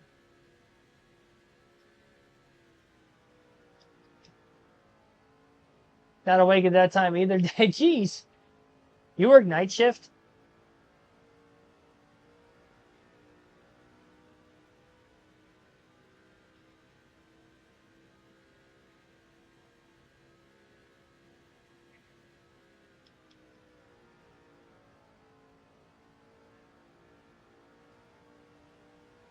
People leaning towards Sunday at noon.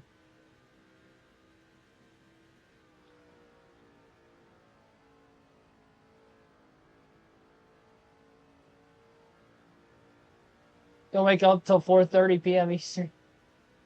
I mean, it's not. Do you work like a night shift?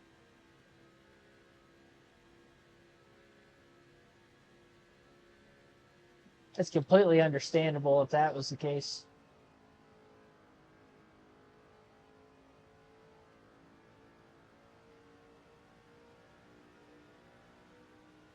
Jeff Gordon just got back to the lead as he caught Truex, fought his way through the field. I do think Jeff Gordon's got the quickest car in the field today.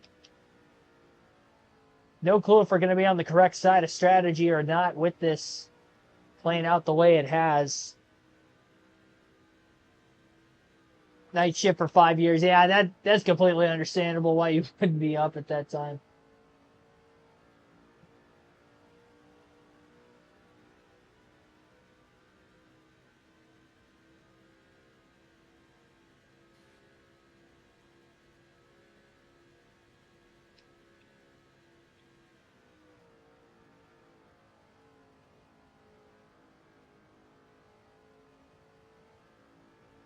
My dog is, when I say my dog, it's my sister's dog, but it's been looking out the window ever since she started barking like a long time ago. Oh, what lap was that on where that took place? I feel like I was about half a race ago. It's been staring out the window like every few minutes ever since. Just sitting there.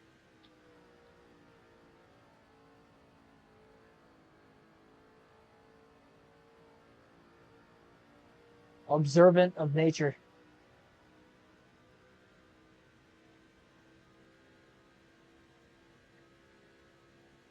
I wonder if Gordon in the lead if I'm actually going to be eating into this at all. I feel like I'm losing time not having any draft.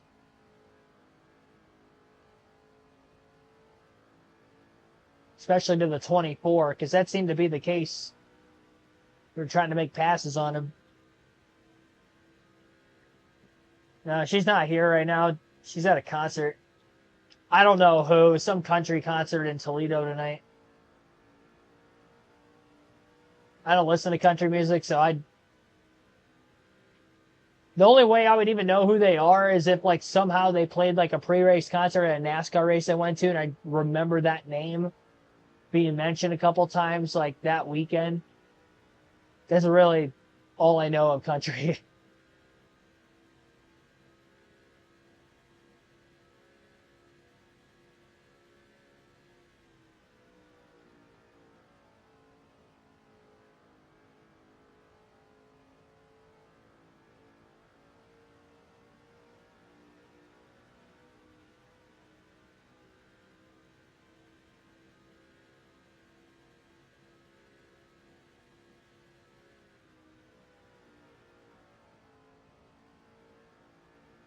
I'll end that chat poll. I'll probably just leave it up till the end of the race, honestly. Just in case some people haven't tuned into the stream yet. Give them a chance to vote.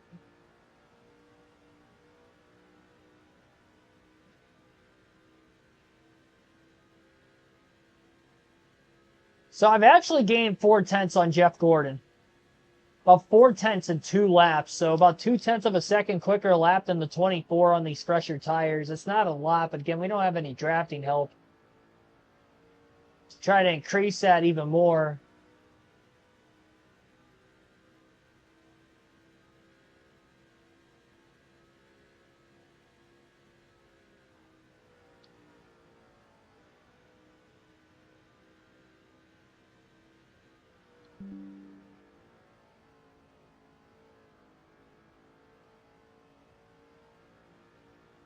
If we start to see everybody else pit before lap 160, then I think we're still in this thing.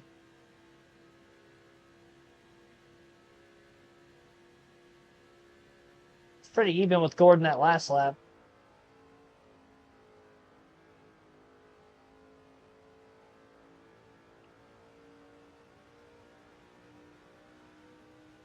Hoping for a yellow.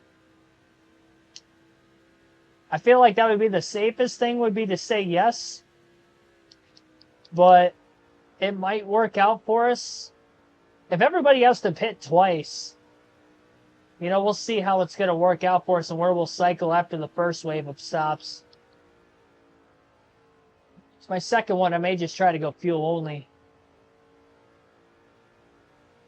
knowing I'm probably going to be able to make it down close to about 20 to go before I have to pit again.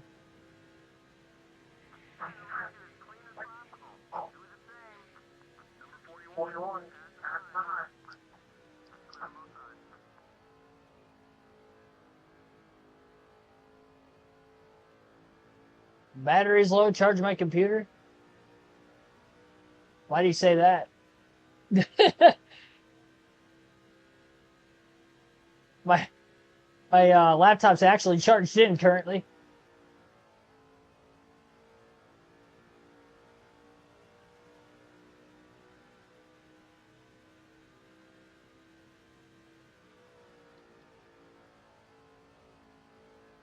Oh, you're at work right now? I appreciate you listening at work. Hopefully I'm keeping you motivated.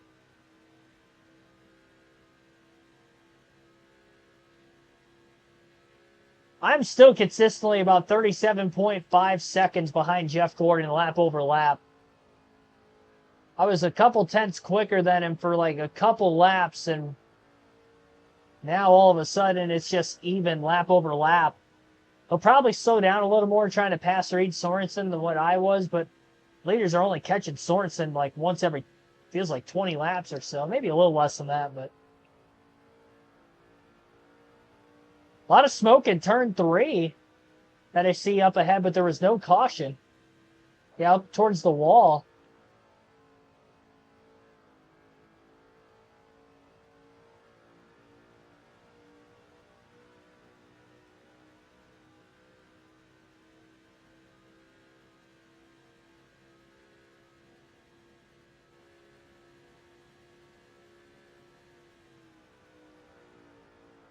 I swear, it seems like the races that seem like the easiest for us to win, we don't end up winning, and then the races that I'm having a scratch and claw, I end up getting a win.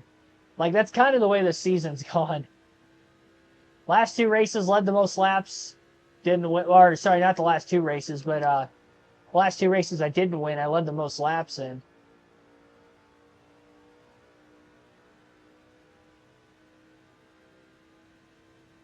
At Brickyard 400 at Indianapolis and last night's race at Chicagoland. And we had last night's race won if it just would have stayed green to the finish. We had the right pit strategy. I don't know if we do or not tonight. This was an unintended pit strategy. We tried to make it on one less stop than everybody else, and because we got caught up with a yellow late, they were able to take a fresh tire advantage on me, and I was never able to get back to the lead again.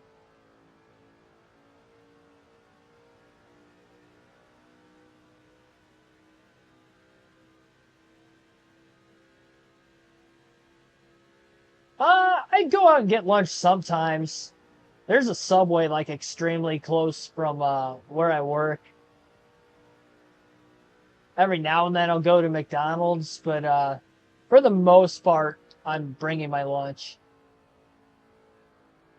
It's really just when I don't give myself enough time in the mornings, if I don't have anything set up from the night before to bring in, or I don't bring in enough food.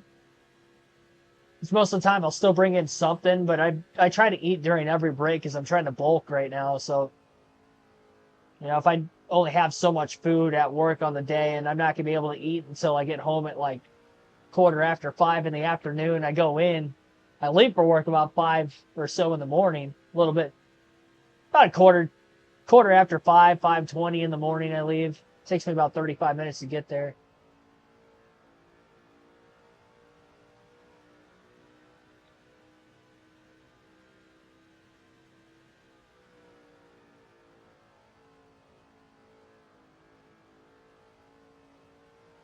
Ten-second lead pretty quick at Homestead. Yeah, and I didn't win that race because I got in a crash leaving pit road and my car was damaged the rest of the race and it wasn't as quick. That was another race that I probably should have won pretty easily, and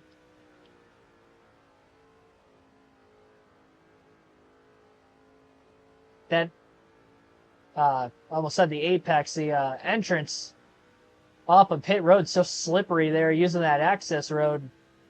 It bit me. It bit me in practice, and I had a feeling it could have potentially bit me in the race. I took it easier, and it still bit me.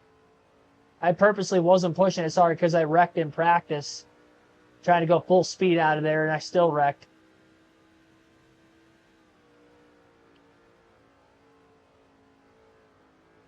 The sun is blinding into turn 3.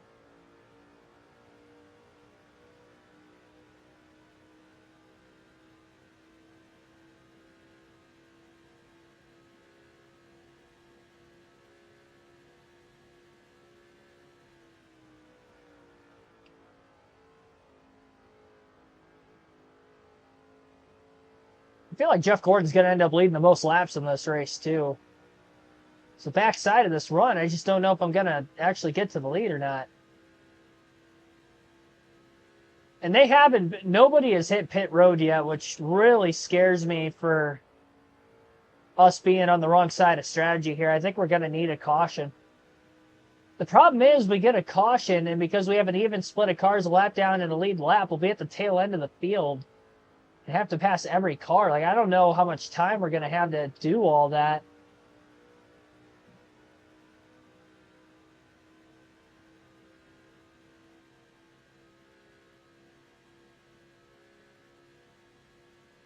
Yeah, I remember you mentioning something about Sadler's car not being as fast as you would have thought.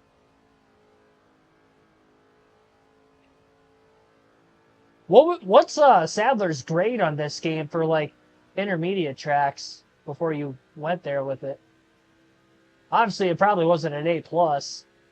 I'd imagine Stewart's car was, considering he would have won the championship the season before this game came out, 2005. Marcus Rivera, thanks for tuning in.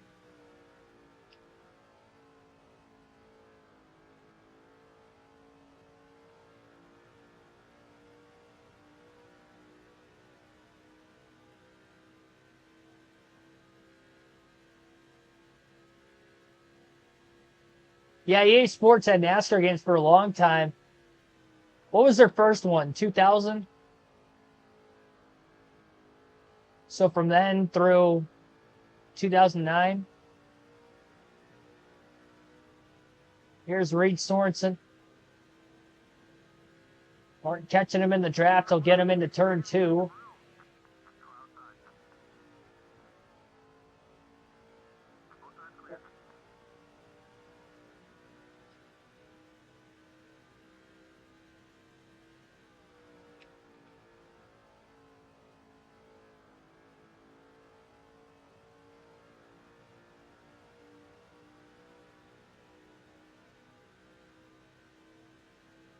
Not sure if the grade in the menu is a direct correlation to how good the car is. That's fair.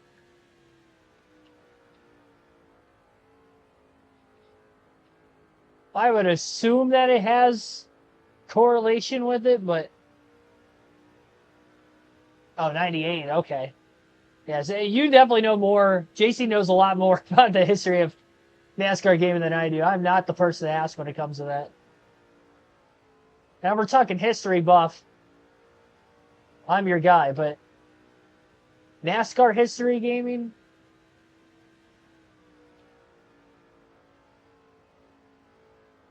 Not so much. It's one of those things, like, if I played the game, then I know more about it than if I never played it at all. And there's quite a few that I haven't played. Clearly, because I didn't even know 98 was the first one. Yeah, so more than 10 years then.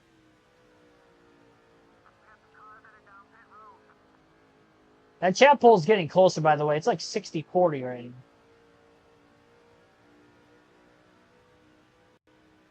I really hope it's not another 500-mile race tomorrow. So even if I started at 10 a.m., I have to get out of here.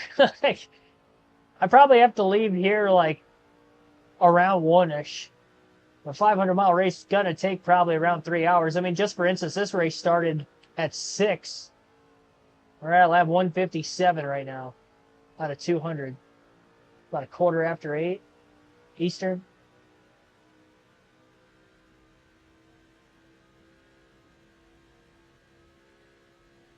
Best way to find out how good the car is by the team in career mode. See the 10-star rating. That's fair. Didn't really think about that.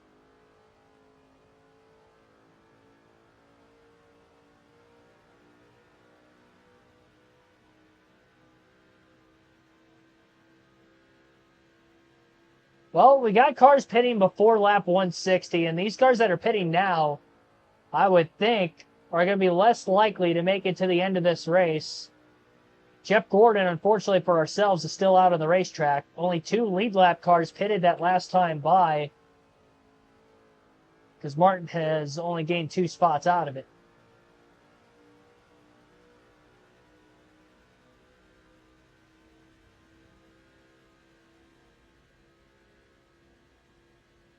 "36 seconds still behind Jeff Gordon. It was about 37.8 when we first came out of the pits.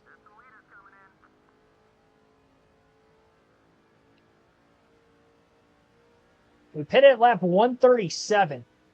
So we would have came out at lap 138. 63 laps to make it to the end. So far on this run, we've gone 22 laps. At the start finish line, it'll be 22 laps. We haven't hit halfway out of gas yet.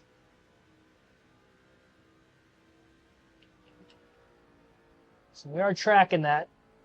I definitely don't think I'm going to make it on one stop. No way I'm going to go 63 laps.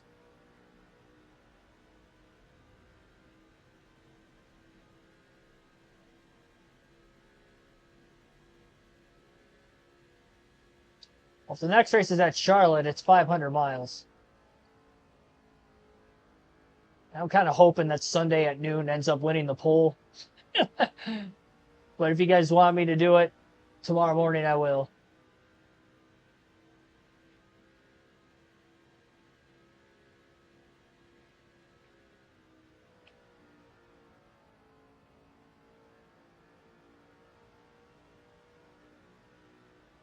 I'm also going to have to stay up at least a little bit later to rewatch SmackDown tonight before I go to SummerSlam tomorrow, because I'm missing it right now.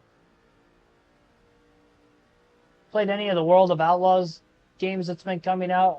Not recently. I think I still have that Rat Bag game from whatever year that came out, like 2002 or something like that. All right, halfway out of gas. So about 43 lap, or 30, I can't talk, 23 laps. So about 46 we can go at a full tank. Another 23 from now. We're looking at pitting at lap 184. So if we pit at lap 184, we're clearly 17 laps short, which I figured I was going to be well short of making it to the end anyway.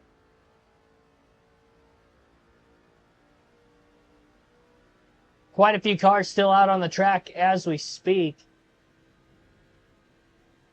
We're going to need a caution at some point in this race. It's highly unfortunate. It's so many early, and we barely had any in the second half. And we have had 6 cautions tonight. I thought we were going to have a lot. We had 5 in about the first 50, 60 laps or so, and only 1 really since then, and putting us in a little bit of trouble. Yeah, it's going to be a splash and go only if I have to pit under green.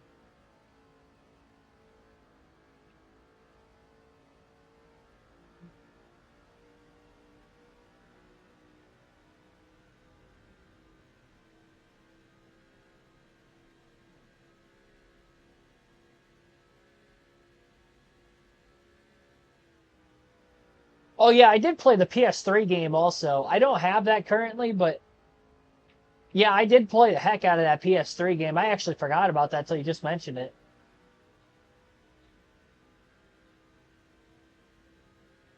thought it was fun being younger at the time playing it. If I went back and played it now, I probably wouldn't have as much fun with it as what I did on that older one, but I know I had fun playing it at least at the time.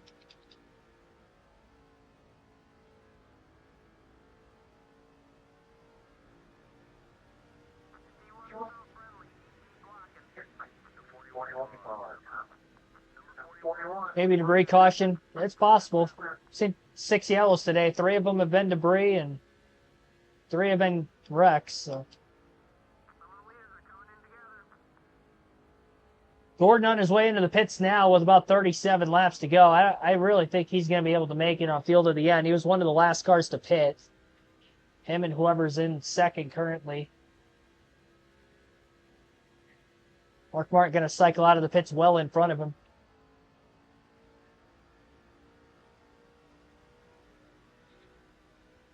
Saddest Disney movie I ever watched? I think honestly the one that hit me the most was probably Toy Story 3, to be completely honest. And the main reason for that, opening up to you guys, I never really grew up with a lot of friends, so I was, I've always been more on the introverted side of things anyway. So playing with toys growing up was always big for me. It was always my pro wrestlers, and it was the NASCAR, like, 1/64 scale stock cars, excuse me. I would race them on, like, carpets. I can remember there was a couple years when I was a kid, my grandparents would literally buy me carpets, and I would use them as, like, racetracks. Because of the way, like, the oval shape of it was. I had a good good imagination growing up.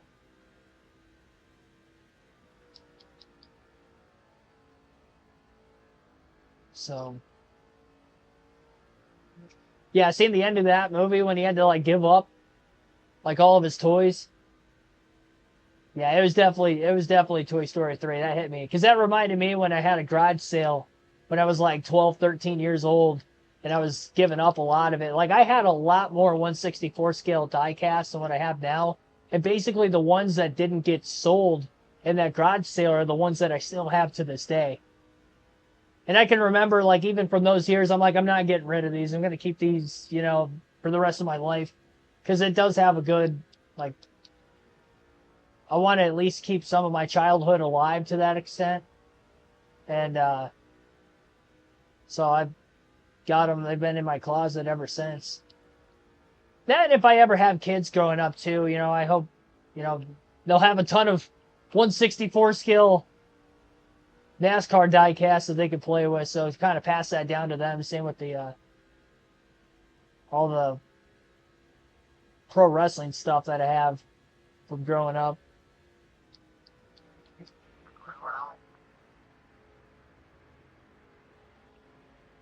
Just cycled in front of Reed Sorensen coming out of the pits there.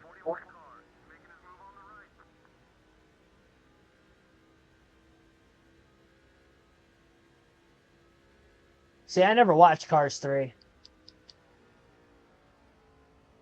I hadn't watched Cars 2 or Cars 3, to be completely honest. Yeah, Lion King was pretty sad, too.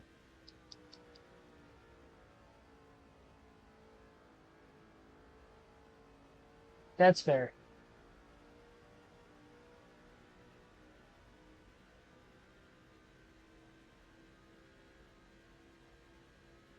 Caution for Drew Brees. Oh, man. D Brees.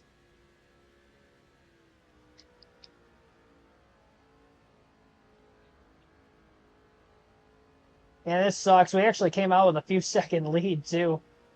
Well, 3 seconds ahead of Gordon and them guys.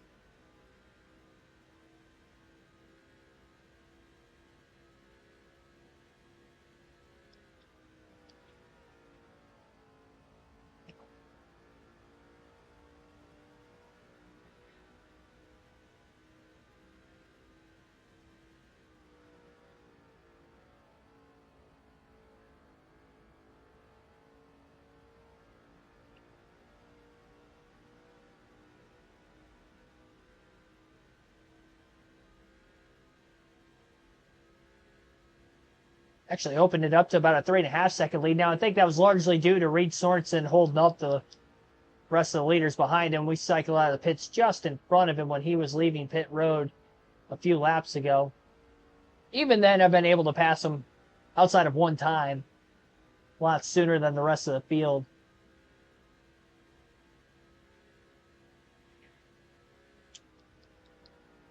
Yeah, the sooner this caution comes out, the better, because if they all end up staying out of the pits, or at least most of them stay out of the pits because they can make enough fuel to the finish, it gives me more time to try to drive back up through them with slightly fresher tires, where the later it takes for a caution to come out, it's less likely of an opportunity that I'm going to be able to capitalize on that. And I mean, we're in this situation where I have to stay out as long as I can before I pit, just in case we get that caution. Because if I pit and then we get a yellow, then I'm not going to have as fresh of tires, especially considering the fact I'm going to go fuel only. Because then if we get a caution in the final, 17 laps after I pit, then you just wonder, if I end up actually pitting again, how many spots am I going to lose? It's just going to be a half a tank of gas coming to pit road.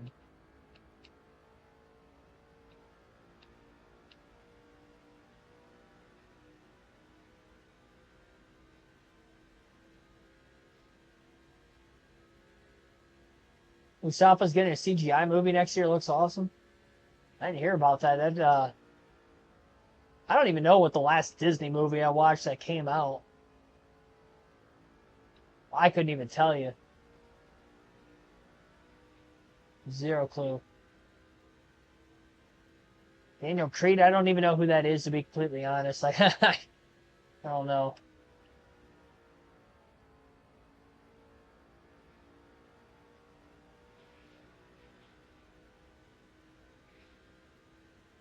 I don't know who that is. I'm supposed to know who that is.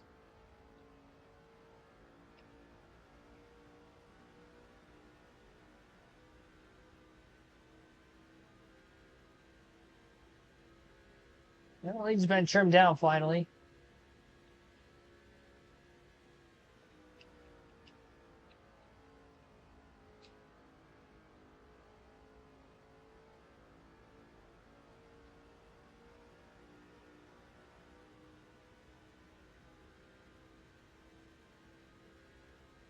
Does NASCAR content? Yeah, I had no clue.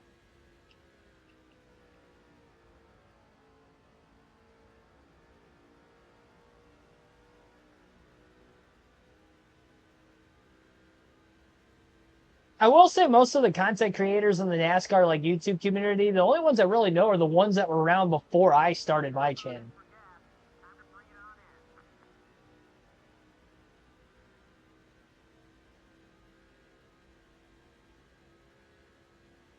Or around the same time that I started mine at the very least.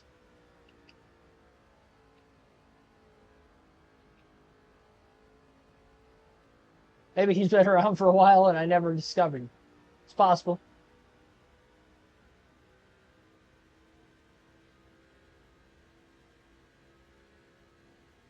Well, quarter tank of gas left.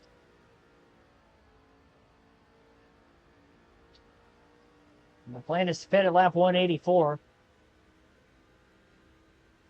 It's going to hurt the average finish. 3.2 average finish coming into this one tonight. If I finish outside the top 20, that's going to hurt.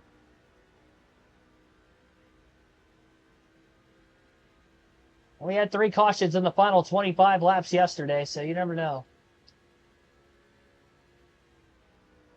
You know how these restarts could be.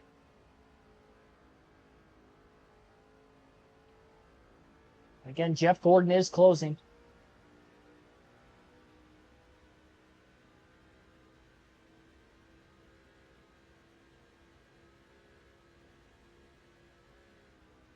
About 25 other channels. I probably know more than what I'm thinking I know. Like, if I just started to name a bunch of them off, I'd probably end up We're getting a few that I actually know or get to the list of naming off a ton of them. I'm like, okay, maybe I do know more than I actually thought I did.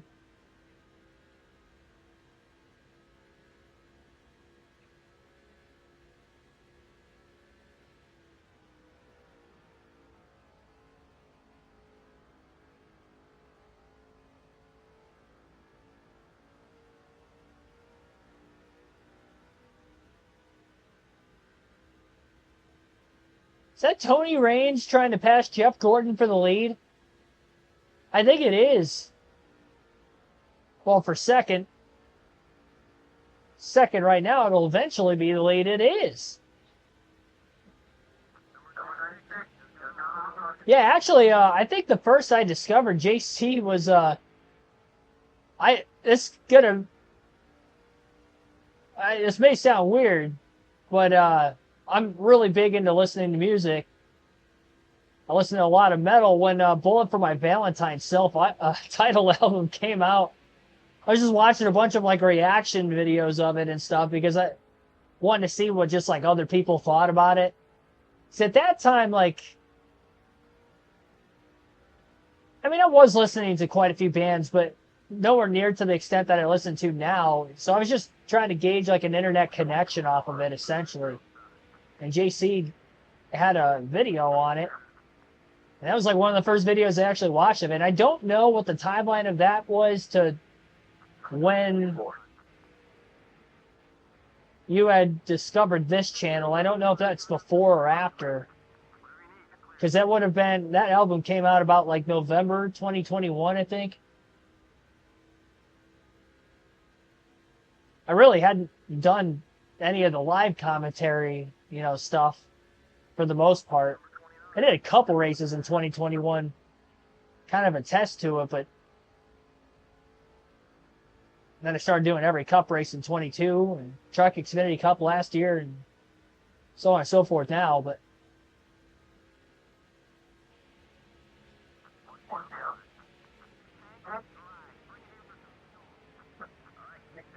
so the 4 cars in the race for the win right now look to be Tony Raines, Kevin Harvick, Jeff Gordon, and Kurt Busch. Outside of Mark Martin, who leads, but again, the alternating strategy here doesn't seem to be paying our way. And we don't know exactly what the fuel window is going to be looking like for everybody else. Outside of the 6, a few will probably have to pit before the end, but I would assume not everybody.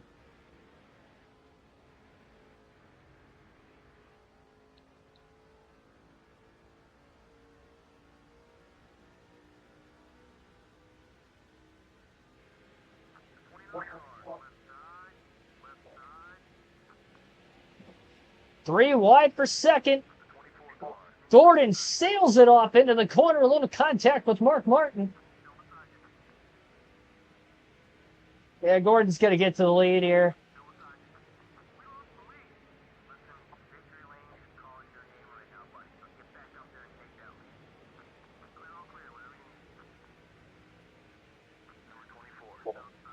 Purposely running down here. I'm kind of hoping I get past. We're going to need a caution, one of those yellows in turn 1.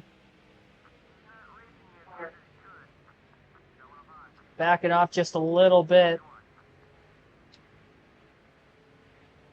I'm not backing off much. I'm mainly just trying to hold the inside. I'll let them go to the outside. They got fresher tires. I just got to make sure I stay with them. All right, so back to fit just like that. We need a yellow. And we had a little contact in turn 2. Between Harvick and Busch.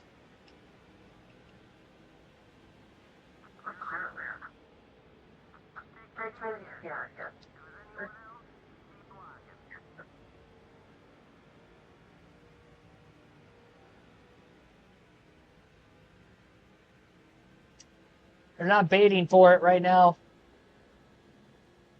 Only got about 4 more laps until Martin pits. Kurt Busch going for the lead.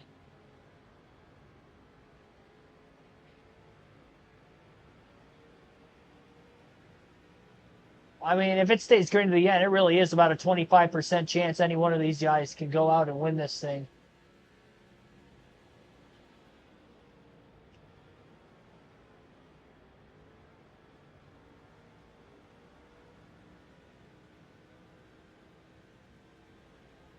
Caution comes out when I'm done pitting. That'd be tough. If it comes out while I'm on pit road, that'd be perfect, but I don't know that we can get that lucky.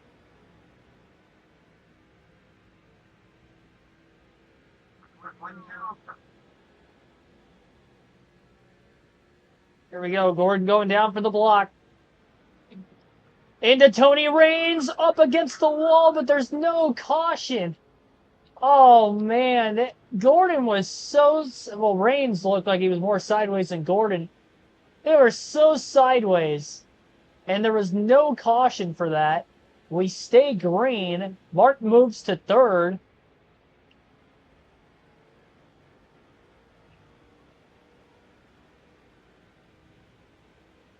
Video where I pretended to drop a... I don't remember much of the video, but I do remember that was the first video that I watched. That was such a cheesy pun.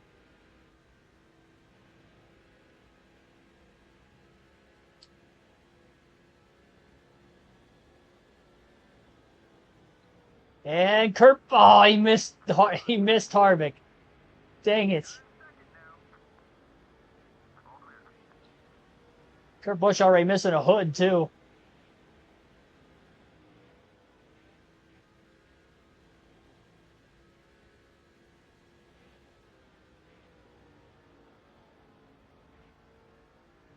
Yeah, that Gordon Raines near it incident, I mean, that's probably the last-ditch effort we were going to have of trying to get a yellow. Mark Martin staying out of the pits this time. Not going to be able to pass Harvick for the lead back right there.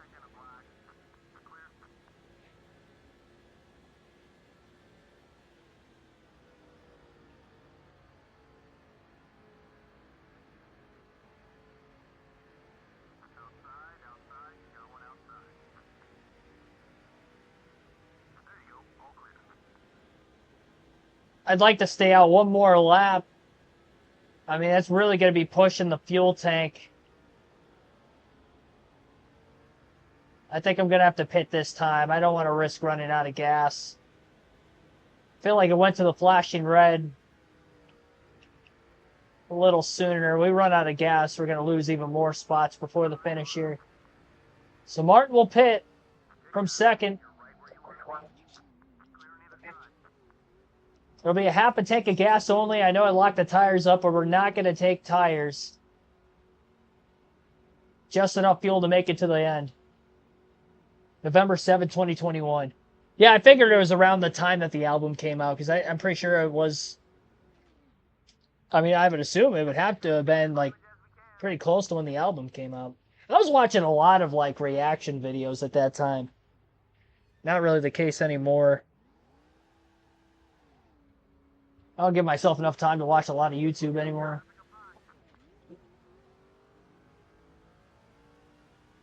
Well, there were only 22 cars on the lead lap, and going fuel only didn't save Mark Martin a whole lot of time, really.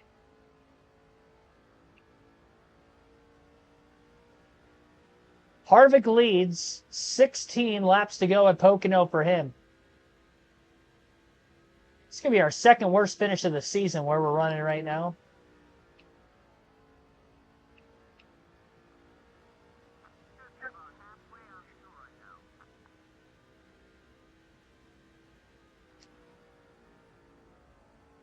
Yeah, I don't think I would have made it another lap. Good thing I pitted when I did. Can't believe I only got one position out of going fuel only.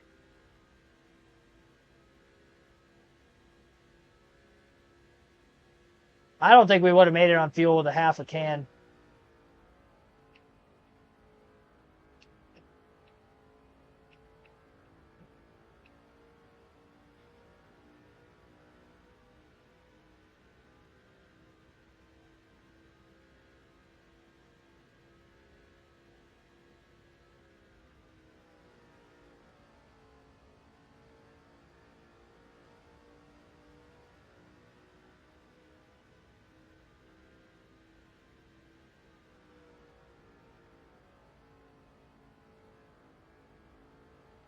Catching Kyle Petty in the 45. I'm not sure if he's for position or not.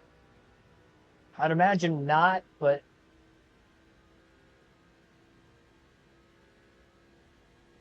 Four laps to go before a caution. There's just no chance we're going to drive from 21st to 1st. I don't see it happening. I mean, there is a chance that we can cycle ahead of a couple more guys that may be short, because there were quite a few that pitted before lap 160, but quite a few that obviously pitted after that.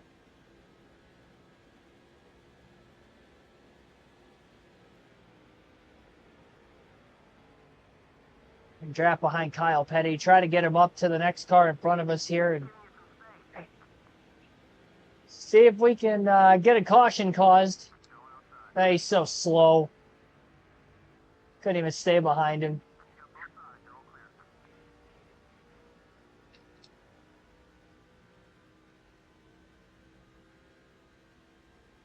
Yeah, I always remember when that album came out, by the way, too, November of 2021, because Trivium had an album drop literally the same weekend.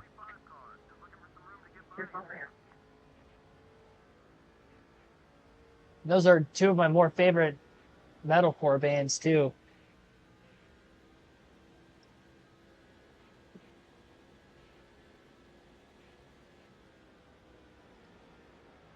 Yeah, I mean, I could have done that to save. We weren't going to save 17 laps of gas. I mean, there's no way that was going to happen.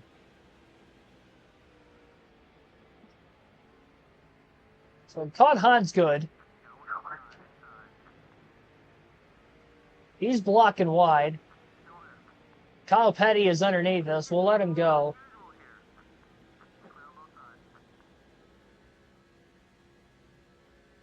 I got to do something to try to get these guys to wreck each other, which is going to have to be in turn 1.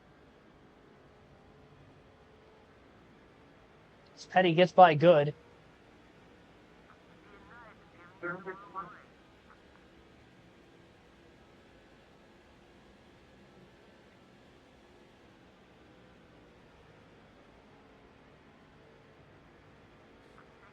Oh boy, a lot of contact there. Lost a lot of time.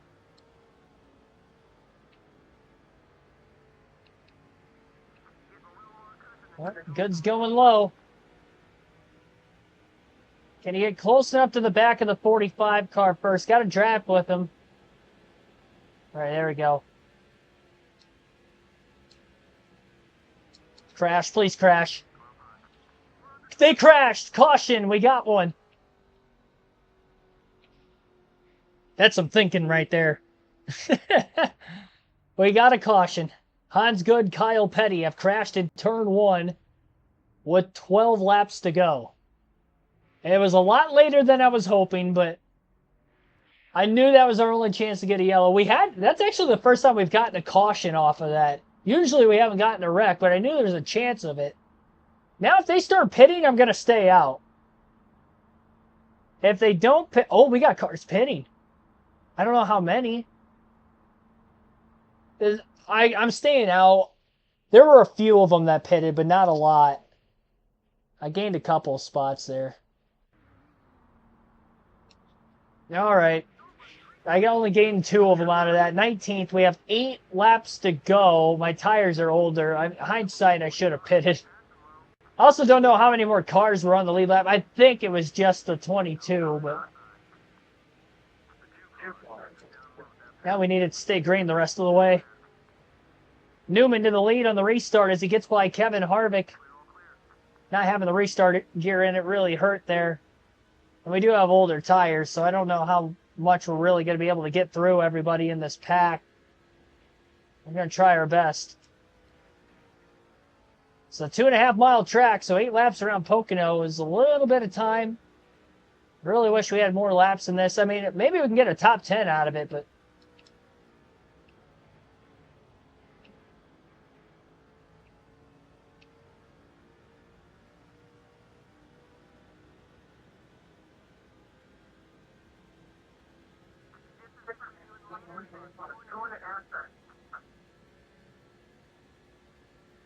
Got to stay in the draft. We get in the draft and get rolling here.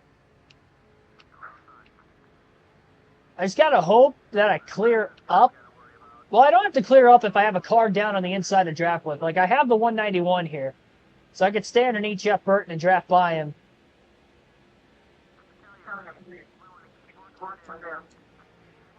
Try to get him in the corners. See, I don't have a draft here, but this is the shortest straightaway, so hopefully I won't lose too much time. Try to get him in turn 3. Nope. Not quite. I cut off quite a bit there.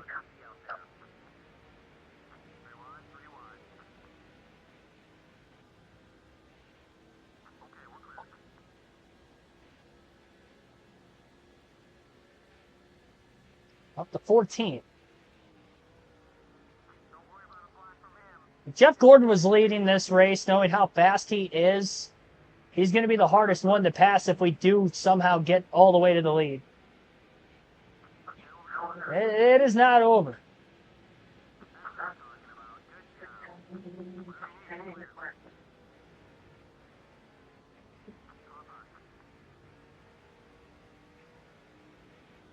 I'm only really getting like one car per turn, though. At most, if any. A little too far back to try to get to Elliott Sadler's inside that time into turn 3. 5 laps left.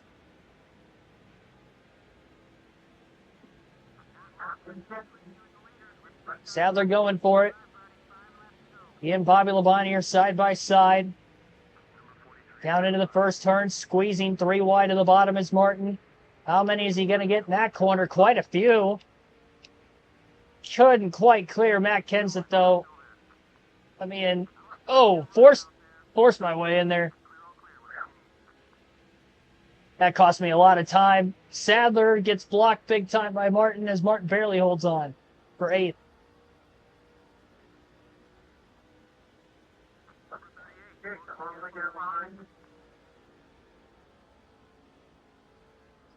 All right, well, we're coming to 4 to go. Jeff Green's in the top 5 again. He just finished second at Texas 2 races ago. Jeff Gordon actually fell back on this restart quite a bit. 4 laps left.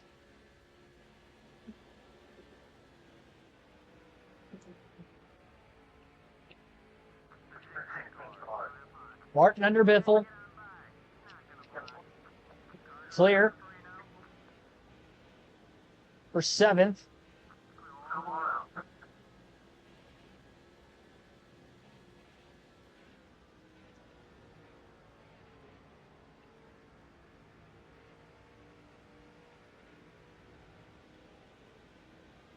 All right, 3 to go at the line. Tony Raines completely blew turn 3. Gordon gets back by Jeff Green. Couldn't quite pull in line. I wanted to get in line right behind Jeff Green so I could clear the 96. I don't think these leaders are going to catch Reed Sorensen before the end of the race. I don't think 8 laps is going to be enough time for that. Martin clears Jeff Green up to 5th. Newman underneath Harvick side by side for the lead. It's going to hold those guys up just a little bit.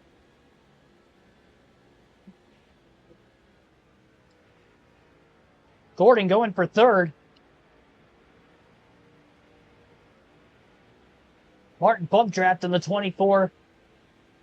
Trying to get to his inside into turn 3.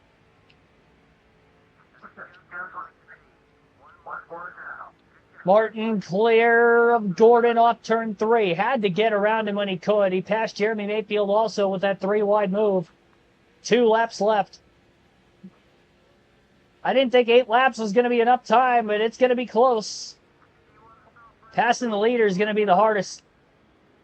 Harvick's had to lead every lap since this restart. It's been tough for everybody else, too. Harvick blocks the 12 of Newman. Gordon slipping back. Mayfield to his inside for 4th. Low exit off turn 2. Martin can't get to the inside of Newman yet. Newman with a run. Into 3, but Harvick blocks to the inside. And we will be coming up on the final lap at the line. Who is going to win at Pocono? Harvick running the low line. Martin trying to force him into a mistake, but I don't think Harvick's going to do it. Harvick grips up on the inside of the track. I don't think there's enough time for us. I cannot get a pole to pass Newman right now. That didn't help.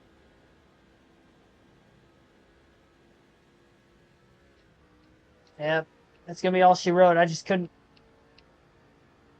get by. One more corner for Harvick. One more lap, we would have caught Reed Sorensen. He is right there on the front stretch as the leaders work their way off turn 3. Coming to the line, Newman to the inside of Harvick, but I don't think he's going to be able to get there, and Kevin Harvick will win at Pocono. Ride the wall. That wasn't going to work here. 550 package. That's what it looked like. I got to third. I just couldn't pass anymore. It was kind of like that most of the race. Nobody could get around the leader. Except for that couple lap window where me and Gordon were going caution. At least it gave us a chance, made things interesting. But, man, it stinks. Yeah, 50 laps led. Jeff Gordon led 61. He led the most. And neither one of us won. Kevin Harvick leads 19, wins the race. Probably the last 19, honestly. Ryan Newman led 1 lap today, finishing 2nd. Again, Martin 3rd, Jeff Gordon 4th, Jeremy Mayfield 5th, Greg Biffle 6th, Elliott Sadler 7th, Jeff Green 8th, Tony Raines with a great day in 9th, led laps as well. Matt Kenseth rounds out the top 10 in 10th. Our other teammate, Jamie McMurray, finished a lap down in 24th. We had 22 cars finish on the lead lap.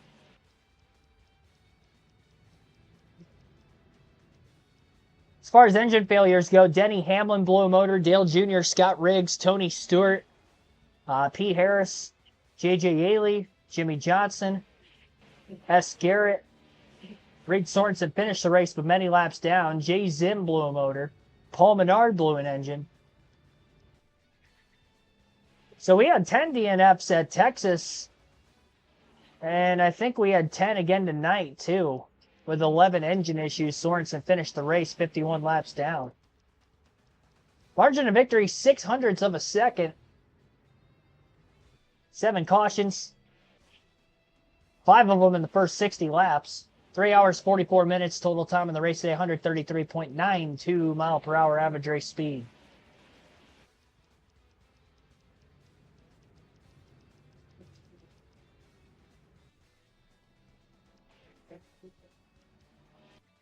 I mean, if I would have taken tires in that last pit stop, it's hard to tell, because I feel like if I would have gotten to the lead, I still would have been in that same circumstance. I would have had to pass a couple more cars as well, so would I have actually gotten there or not? I mean, we'll never know. It was really a 50-50 call. Next race is Dover, not Charlotte, on this season. So Dover is the next race. And it looks like we will be doing that stream tomorrow. As on the chat poll, 10 a.m. tomorrow, looks like it's going to be the next stream.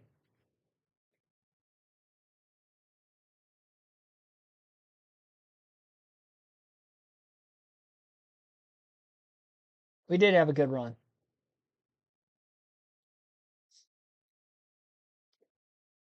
So we got Dover.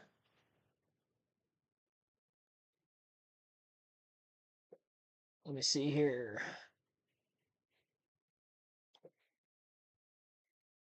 It looked like Martinsville's after Dover.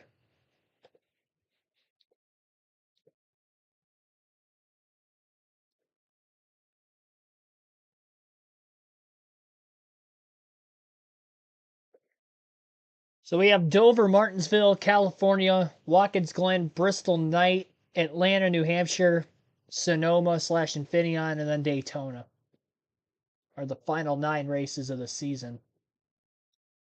Jimmy Johnson blowing a motor tonight gives us a 905-point lead. He's had 2 engine issues in the last few races. So 905 points ahead. We could end up clinching the championship here in a couple of days. So it looks like a morning stream tomorrow. Better get to bed. Yeah.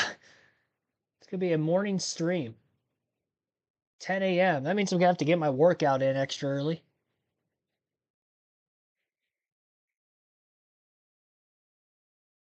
So that is going to be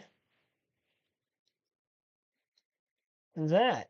Bobby Labonte still 11th points. Jeff Green 13th. I want to see where they were at. I knew Jeff Green was flirting with a top 10 in points, and he had a top 10 tonight too. But Jeremy Mayfield actually passed him in points, finishing a couple spots better, moving to 12th. Mayfield won the first Bristol race earlier this season, so. Yeah, this is definitely the biggest lead I think I've ever had in a NASCAR video game, both on and off the channel. Going for records. With 50 laps led tonight, that now gives us 26.63 on the season. 9 races to go to try to get to Bobby Allison's record of up over 4,000. And